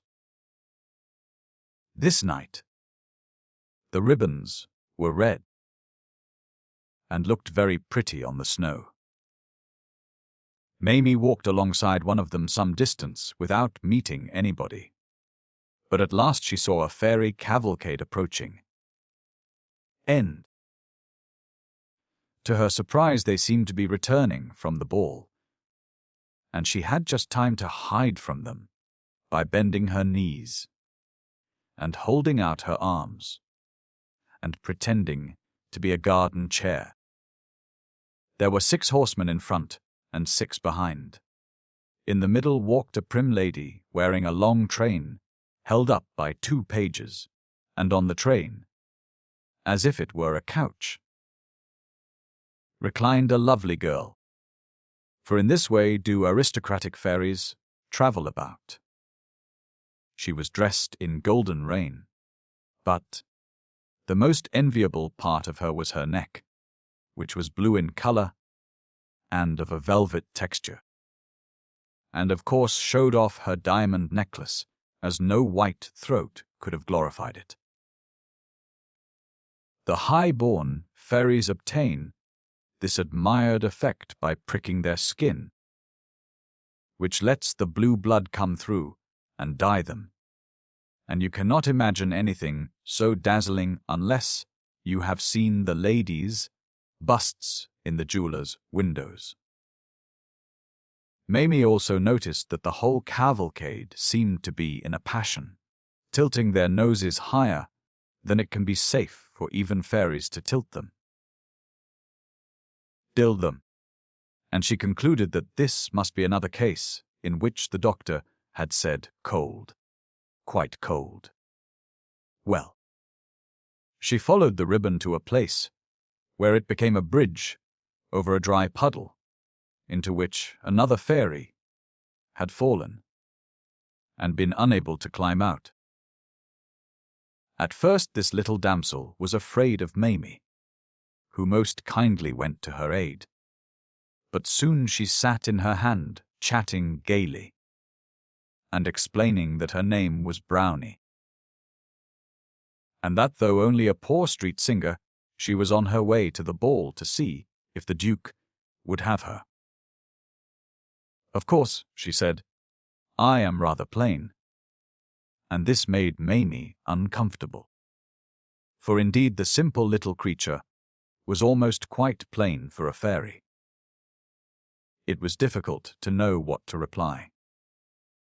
I see you think I have no chance, Brownie said falteringly. I don't say that. Mamie answered politely, of course your face is just a tiny bit homely, but… Really it was quite awkward for her. Fortunately she remembered about her father and the bazaar. He had gone to a fashionable bazaar where all the most beautiful ladies in London were on view, for half a crown the second day. But on his return home, instead of being dissatisfied with Mamie's mother, he had said, "You can't think, my dear. What a relief it is to see a homely face again." Mamie repeated this story, and it fortified Brownie tremendously. Indeed, she had no longer the slightest doubt that the Duke would choose her. So she scudded away up the ribbon, calling out to Mamie not to follow lest the Queen should mischief her. But Mamie's curiosity tugged her forward, and presently at the 7 Spanish chestnuts, she saw a wonderful light. She crept forward until she was quite near it, and then she peeped from behind a tree. The light, which was as high as your head above the ground, was composed of myriads of glow worms, all holding on to each other, and so forming a dazzling canopy over the fairy ring. There were thousands of little people looking on, but they were in shadow and drab in color compared to the glorious creatures within that luminous circle, who were so bewilderingly bright that Mamie had to wink hard all the time she looked at them. It was amazing and even irritating to her that the Duke of Christmas daisies should be able to keep out of love for a moment. Yet out of love his dusky grace still was.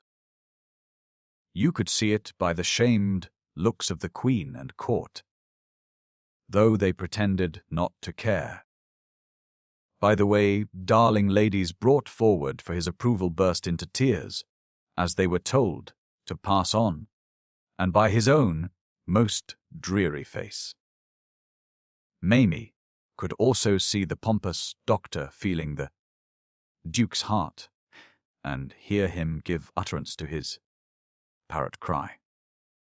And she was particularly sorry for the Cupids, who stood in their fool's caps in obscure places, and every time they heard that cold, quite cold, bowed their disgraced little heads. She was disappointed not to see Peter Pan, and I may as well tell you why he was so late that night. It was because his boat had got wedged on the Serpentine between fields of floating ice, through which he had to break a perilous passage with his trusty paddle. The fairies had as yet scarcely missed him, for they could not dance. So heavy were their hearts. They forget all the steps when they are sad, and remember them again when they are merry. David tells me that fairies never say, "We feel happy." What they say is, "We feel dancy." Well, they were looking very undancy indeed, when sudden laughter broke out among the onlookers, caused by Brownie, who had just arrived and was insisting on her right to be presented to the Duke. Duke. Mamie craned forward eagerly to see how her friend fared. Though she had really no hope, no one seemed to have the least hope except Brownie herself, who, however, was absolutely confident. She was led before his grace, and the doctor, putting a finger carelessly on the ducal heart, which for convenience' sake was reached by a little trap door in his diamond shirt, had begun to say mechanically, "Cold, qui," when he stopped abruptly. "What's this?" he cried, and first he shook the heart like a watch, and then he put his ear to it. "Bless my soul!" cried the doctor, and by this time, of course, the excitement among the spectators was tremendous, fairies fainting right and left. Everybody stared breathlessly at the Duke, who was very much startled and looked as if he would like to run away. "Good gracious me!" the doctor was heard muttering, and now the heart was evidently on fire, for he had to jerk his fingers away from it and put them in his mouth. The suspense was awful. Then in a loud voice, and bowing low, "My Lord Duke," said the physician elatedly, "I have the honor to inform your Excellency that your Grace is in love. You can't conceive the effect of it." Brownie held out her arms to the Duke, and he flung himself into them. The Queen leapt into the arms of the Lord Chamberlain, and the ladies of the court leaped into the arms of her gentlemen, for it is etiquette to follow her example in everything. Thus, in a single moment, about 50 marriages took place, for if you leap into each other's arms, it is a fairy wedding.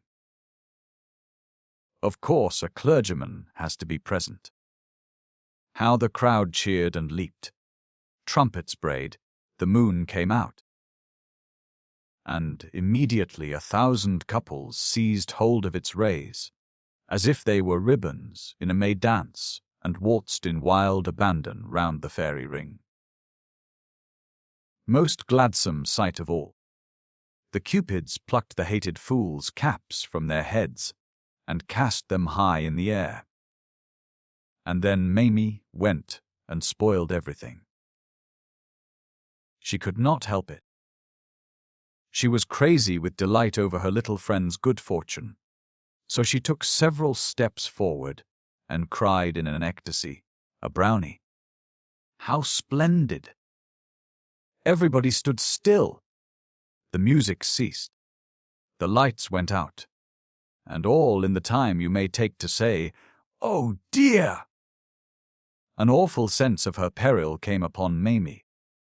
Too late, she remembered that she was a lost child in a place where no human must be between the locking and the opening of the gates. She heard, uttered an anger of a murmur, "Compangry multitude. Metirative Vorderden Palod." She saw 1,000 swords flashing for her blood, and she uttered a cry of terror and fled. How she ran! And all the time her eyes were starting out of her head. Many times she lay down, and then quickly jumped up and ran on again. Her little mind was so entangled in terrors that she no longer knew she was in the gardens. The one thing she was sure of was that she must never cease to run, and she thought she was still running long after. She had dropped in the figs and gone to sleep. She thought the snowflakes falling on her face were her mother kissing her good night. She thought her coverlet of snow was a warm blanket, and tried to pull it over her head. And when she heard talking through her dreams, she thought it was mother bringing father to the nursery door to look at her as she slept. But it was the fairies. I am very glad to be able to say that they no longer desired to mischief her. When she rushed away, they had rent the air with such cries as "Slay her!" turn her into something extremely unpleasant, and so on. But the pursuit was delayed, while they discussed who should march in front. and this gave Duchess Brownie time to cast herself before the Queen and demand a boon. Every bride has a right to a boon, and what she asked for was Mamie's life.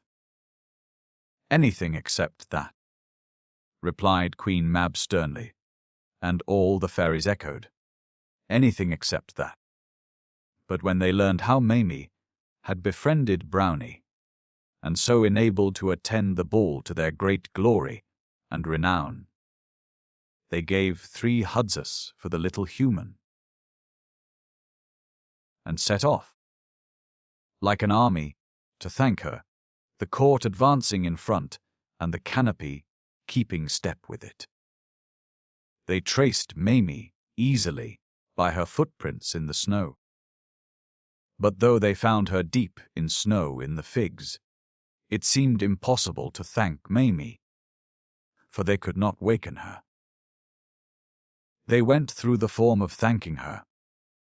That is to say, the new king stood on her body and read her a long address of welcome, but she heard not a word of it. They also cleared the snow off her, but soon she was covered again, and they saw she was in danger of perishing of cold. Turn her into something that does not mind the cold seemed a good suggestion of the doctor's. But the only thing they could think of that does not mind cold was a snowflake. And it might melt, the Queen pointed out. So that idea had to be given up. A magnificent attempt was made to carry her to a sheltered spot, but though there were so many of them, she was too heavy. By this time, all the ladies were crying in their handkerchiefs. But presently the Cupids had a lovely idea. "Build a house round her," they cried, and at once everybody perceived that this was the thing to do. In a moment, 100 fairy sawyers were among the branches. Architects were running round Mamie, measuring her. A bricklayer's yard sprang up at her feet. 75 masons rushed up with the foundation stone, and the Queen laid it. Overseers were appointed to keep boys off. Scaffoldings were run up. The whole place rang with hammers and chisels and turning laths. And by this time the roof was on and the glaziers were putting in the windows. The house was exactly the size of Mamie, and perfectly lovely. One of her arms was extended, and this had bothered them for a second. But they built a veranda round it leading to the front door. The windows were the size of a colored picture book and the door rather smaller, but it would be easy for her to get out by taking off the roof.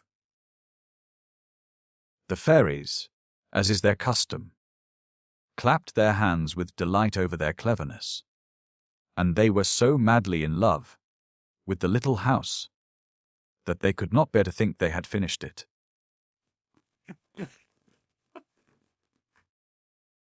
So they gave it ever so many little extra touches, and even then they added more extra touches. For instance, 2 of them ran up a ladder and put on a chimney. "Now we fear it is quite finished," they sighed. But no, for another 2 ran up the ladder and tied some smoke to the chimney. "That certainly finishes it," they said reluctantly. "Not at all," cried a glow-worm. "If she were to wake without seeing a night light, she might be frightened. So I shall be her night light." "Wait 1 moment," said a china merchant, "and I shall make you a saucer." Now, alas! It was absolutely finished. "Oh dear no! Gracious me!" cried a brass manufacturer. "There's no handle on the door," and he put one on. An ironmonger added a scraper, and an old lady ran up with a door mat.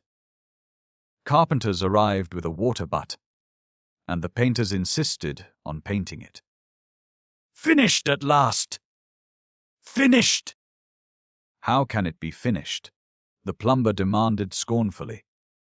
"Before hot and cold are put in," and he put in hot and cold. Then an army of gardeners arrived with fairy carts and spades, and seeds, and bulbs, and forcing houses, and soon they had a flower garden to the right of the veranda, and a vegetable garden to the left, and roses and clematis on the walls of the house, and in less time than 5 minutes all these dear things were in full bloom. Oh, how beautiful the little house was now! But it was at last finished true as true, and they had to leave it and return to the dance. They all kissed their hands to it as they went away, and the last to go was Brownie. She stayed a moment behind the others to drop a pleasant dream down the chimney. All through the night the exquisite little house stood, there in the figs taking care of Mamie, and she never knew. She slept until the dream was quite finished, and woke feeling deliciously cozy, just as morning was breaking from its egg, and then she almost fell asleep again. And then she called out, "Tony," for she thought she was at home in the nursery. As Tony made no answer, she sat up, whereupon her head hit the roof, and it opened like the lid of a box, and to her bewilderment she saw, all around her, the Kensington Gardens, lying deep in snow. As she was not in the nursery, she wondered whether this was really herself. So she pinched her cheeks, and then she knew it was herself. And this reminded her that she was in the middle of a great adventure. She remembered now everything that had happened to her, from the closing of the gates up to her running away from the fairies. But however, she asked herself, had she got into this funny place? She stepped out by the roof, right over the garden, and then she saw the dear house in which she had passed the night. It so entranced her that she could think of nothing else. "Oh, you darling! Oh, you sweet! Oh, you love!" she cried. Perhaps a human voice frightened the little house. Or maybe it now knew that its work was done. For no sooner had Mamie spoken than it began to grow smaller. It shrank so slowly that she could scarce believe. It was shrinking. Yet she soon knew that it could not contain her now. It always remained as complete as ever, but it became smaller and smaller, and the garden dwindled at the same time, and the snow crept closer, lapping house and garden up. Now the house was the size of a little dog's kennel, and now of a Noah's Ark. But still you could see the smoke and the door handle and the roses on the wall, every one complete. The glow-worm light was waning too, but it was still there. "Darling, loveliest, don't go," Mamie cried, falling on her knees, for the little house was now the size of a reel of thread, but still quite complete. But as she stretched out her arms imploringly, the snow crept up on all sides until it met itself, and where the little house had been was now one unbroken expanse of snow. Mamie stamped her foot naughtily, and was putting her fingers to her eyes, when she heard a kind voice say, "Don't cry, pretty human, don't cry." And then she turned round and saw a beautiful little naked boy regarding her wistfully.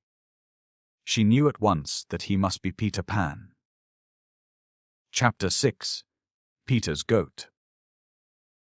Mamie felt quite shy, but Peter knew not what shy was. "I hope you have had a good night," he said earnestly. "Thank you," she replied. "I was so cozy and warm." "But you," and she looked at his nakedness awkwardly, "don't you feel the least bit cold?" Now cold was another word Peter had forgotten. So he answered, "I think not. But I may be wrong. You see, I am rather ignorant. I am not exactly a boy. Solomon says I am a betwixt and between." "So that is what it is called," said Mamie thoughtfully. "That's not my name," he explained. "My name is Peter Pan." "Yes, of course," she said. "I know. Everybody knows." You can't think how pleased Peter was to learn that all the people outside the gates knew about him. He begged Mamie to tell him what they knew and what they said. And she did so. They were sitting by this time on a fallen tree. Peter had cleared off the snow for Mamie, but he sat on a snowy bit himself. "Squeeze closer," Mamie said. "What is that?" he asked, and she showed him.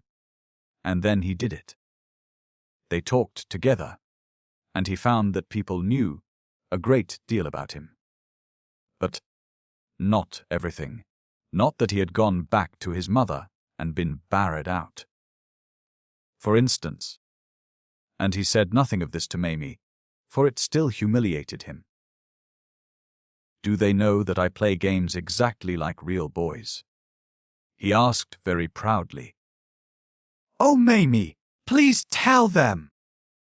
But when he revealed how he played, by sailing his hoop on the round pond, and so on, she was simply horrified. "All your ways of playing," she said with her big eyes on him, "are quite wrong, and not in the least like how boys play." Poor Peter uttered a little moan at this, and he cried for the first time for I know not how long. Mamie was extremely sorry for him, and lent him her handkerchief. But he didn't know in the least what to do with it, so she showed him. That is to say, she wiped her eyes, and then gave it back to him, saying, "Now you do it." But instead of wiping his own eyes, he wiped hers, and she thought it best to pretend that this was what she had meant. She said out of pity for him, "I shall give you a kiss if you like." But though he once knew, he had long forgotten what kisses are, and he replied, "Thank you," and held out his hand, thinking she had offered to put something into it. This was a great shock to her, but she felt she could not explain without shaming him. So, with charming delicacy, she gave Peter a thimble which happened to be in her pocket, and pretended that it was a kiss. Poor little boy! He quite believed her, and to this day he wears it on his finger, though there can be scarcely anyone who needs a thimble so little. You see, though still a tiny child, it was really years and years since he had seen his mother, and I dare say the baby who had supplanted him was now a man with whiskers. But you must not think that Peter Pan was a boy to pity rather than to admire. If Mamie began by thinking this, she soon found she was very much mistaken. Her eyes glistened with admiration when he told her of his adventures, especially of how he went to and fro between the island and the gardens in the thrush's nest. "How romantic!" Mamie exclaimed, but this was another unknown word, and he hung his head thinking she was despising him. "I suppose Tony would not have done that," he said very humbly. "Never," Never! She answered with conviction. He would have been afraid. What is afraid? Asked Peter longingly. He thought it must be some splendid thing. I do wish you would teach me how to be afraid. Mamie, he said. I believe no one could teach that to you. She answered adoringly. But Peter thought she meant that he was stupid. She had told him about Tony, and of the wicked thing she did in the dark to frighten him. She knew quite well that it was wicked. But Peter misunderstood her meaning, and said, Oh, how I wish I was as brave as Tony! It quite irritated her. You are 20,000 times braver than Tony, she said. You are ever so much the bravest boy I ever knew. He could scarcely believe she meant it. But when he did believe, he screamed with joy. And if you want very much to give me a kiss, Mamie said, you can do it. Very reluctantly, Peter began to take the thimble off his finger. He thought she wanted it back. I don't mean a kiss, she said hurriedly. I mean a thimble. What's that? Peter asked. It's like this, she said, and kissed him. I should love to give you a thimble, Peter said gravely. So he gave her one. He gave her quite a number of thimbles. And then a delightful idea came into his head. Mamie, he said, will you marry me? Now, strange to tell, the same idea had come at exactly the same time into Mamie's head. I should like to, she answered, but will there be room in your boat for two? If you squeeze close, he said eagerly. Perhaps the birds would be angry. He assured her that the birds would love to have her, though I am not so certain of it myself. Also, that there were very few birds in winter. Of course they might want your clothes, he had to admit, rather falteringly. She was somewhat indignant at this. They are always thinking of their nests, he said apologetically. And there are some bits of you, he stroked the fur on her pelisse, that would excite them very much. They shan't have my fur, she said sharply. No, he said, still fondling it, however. No. Oh, Mamie, he said rapturously, do you know why I love you? It is because you are like a beautiful nest. Somehow this made her uneasy. I think you are speaking more like a bird than a boy now, she said, holding back, and indeed he was even looking rather like a bird. After all, she said, you are only a betwixt and between. But it hurt him so much that she immediately added, it must be a delicious thing to be. Come and be one. Then, dear Mamie, he implored her, and they set off for the boat, for it was now very near open gate time. And you are not a bit like a nest, he whispered to please her. But I think it is rather nice to be like one, she said in a woman's contradictory way. And, Peter, dear, though I can't give them my fur, I wouldn't mind their building in it.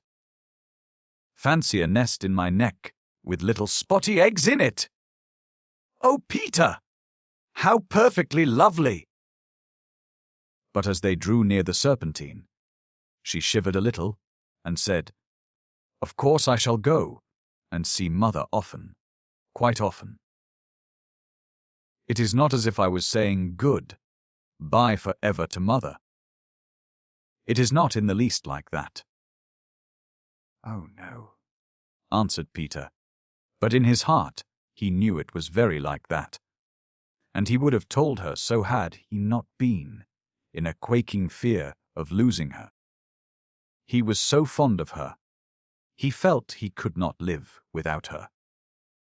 She will forget her mother in time, and be happy with me, he kept saying to himself. And he hurried her on, giving her thimbles by the way. But even when she had seen the boat, and exclaimed ecstatically over its loveliness, she still talked tremblingly about her mother. "You know quite well, Peter, don't you," she said, "that I wouldn't come unless I knew for certain I could go back to Mother whenever I want to."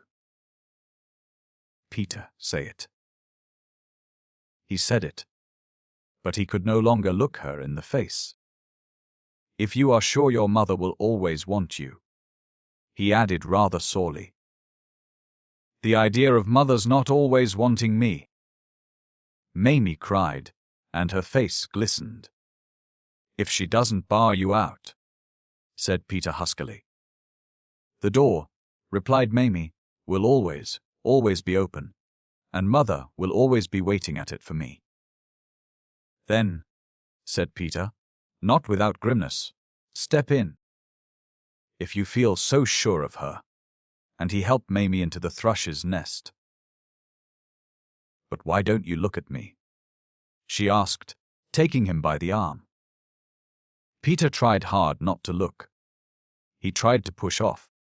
Then he gave a great gulp and jumped ashore and sat down miserably in the snow. She went to him. "What is it, dear, dear Peter?" she said, wondering. "Oh, Mamie," he cried. "It isn't fair to take you with me if think you can go back. Your mother," he gulped again. "You don't know them as well as I do." And then he told her the woeful story of how he had been barred out, and she gasped all the time. "But my mother," she said, "my mother." "Yes, she would," said Peter. "They are all the same.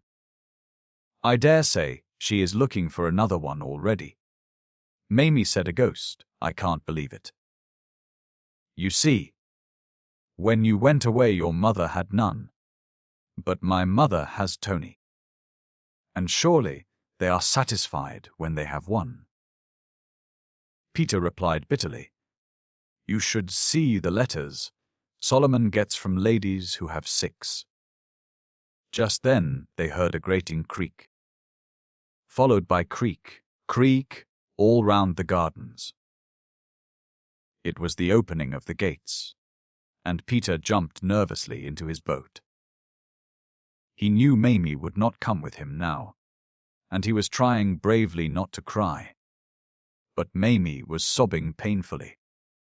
"If I should be too late," she said in agony. "Oh, Peter, if she has got another one already!" Again he sprang ashore as if she had called him back. "I shall come and look for you tonight," he said, squeezing close. "But if you hurry away, I think you will be in time." Then he pressed a last thimble on her sweet little mouth and covered his face with his hands so that he might not see her go. "Dear Peter!" she cried. "Dear Mamie!" cried the tragic boy. She leaped into his arms, so that it was a sort of fairy wedding, and then she hurried away. Oh, how she hastened to the gates! Peter, you may be sure, was back in the gardens that night, as soon as lockout sounded. But he found no Mamie, and so he knew she had been in time. For long he hoped that some night she would come back to him. Often he thought he saw her waiting for him by the shore of the Serpentine as his bark drew to land. But Mamie never went back. She wanted to, but she was afraid that if she saw her dear Betwixt, and between again she would linger with him too long, and besides the ayah now kept a sharp eye on her. But she often talked lovingly of Peter, and she knitted a kettle holder for him. And one day when she was wondering what Easter present he would like, Her mother made a suggestion. Nothing, she said thoughtfully, would be so useful to him as a goat. He could ride on it, cried Mamie, and play on his pipe at the same time. Then her mother asked, "Won't you give him your goat? The one you frightened Tony with at night?" "But it isn't a real goat," Mamie said. "It seems very real to Tony," replied her mother. "It seems frightfully real to me too," Mamie admitted. "But how could I give it to Peter?" Her mother knew a way, and next day, accompanied by Tony, who was really quite a nice boy, though of course he could not compare, they went to the gardens, and Mamie stood alone within a fairy ring, and then her mother, who was a rather gifted lady, said, "My daughter, tell me, if you can, what have you got for Peter Pan?" To which Mamie replied, "I have a goat for him to ride. Observe me cast it far and wide." She then flung her arms about, as if she were sowing seed, and turned round 3 times. Next Tony said, "If P. doth find it waiting here, wilt never again make me to fear." And Mamie answered, by dark or light I fondly swear, never to see goats anywhere." She also left a letter to Peter in a likely place, explaining what she had done, and begging him to ask the fairies to turn the goat into one convenient for riding on. Well, it all happened just as she hoped, for Peter found the letter, and of course nothing could be easier for the fairies than to turn the goat into a real one. And so that is how Peter got the goat on which he now rides round the gardens every night, playing sublimely on his pipe. And Mamie kept her promise, and never frightened Tony with a goat again, though I have heard that she created another animal. Until she was quite a big girl, she continued to leave presents for Peter in the gardens, with letters explaining how humans play with them. And she is not the only one who has done this. David does it, for instance, and he and I know the likeliest place for leaving them in. And we shall tell you if you like. But for mercy's sake, don't ask us before Porthos, for he is so fond of toys that, were he to find out the place, he would take every one of them. Though Peter still remembers, Mamie he is become as gay as ever, and often in sheer happiness he jumps off his goat and lies kicking merrily on the grass. Oh, he has a joyful time! But he has still a vague memory that he was a human once, and it makes him especially kind to the house swallows when they visit the island. For house swallows are the spirits of little children who have died. They always build in the eaves of the houses where they lived when they were humans. And sometimes they try to fly in at a nursery window. And perhaps that is why Peter loves them best of all the birds. And the little house. Every lawful night, that is to say, every night except ball nights, the fairies now build the little house lest there should be a human child lost in the gardens, and Peter rides the marches looking for lost ones. And if he finds them, he carries them on his goat to the little house. And when they wake up, they are in it. And when they step out, they see it. The fairies build the house merely because it is so pretty, but Peter rides round in memory of Mamie, and because he still loves to do just as he believes real boys would do. But you must not think that, because somewhere among the trees the little house is twinkling. It is a safe thing to remain in the gardens after lock-out time. If the bad ones among the fairies happen to be out night, that they will certainly mischief you. And even though they are not, you may perish of cold. And dark before Peter Pan comes round. He has been too late several times, and when he sees he is too late, he runs back to the thrush's nest for his paddle, of which Mamie had told him the use. The true use. And he digs a grave for the child, and erects a little tombstone, and carves the poor thing's initials on it. He does this at once, because he thinks it is what real boys would do. And you must have noticed the little stones, and that there are always two together. He puts them in twos, because they seem less lonely. I think that quite the most touching sight in the gardens is the two tombstones of Walter, Stephen Matthews, and Phoebe Phelps. They stand together at the spot where the parish of Westminster, St. Mary's, is said to meet the parish of Paddington. Here Peter found the two babes, who had fallen unnoticed from their perambulators, Phoebe, aged 13 months, and Walter probably still younger. For Peter seems to have felt a delicacy about putting any age on his stone.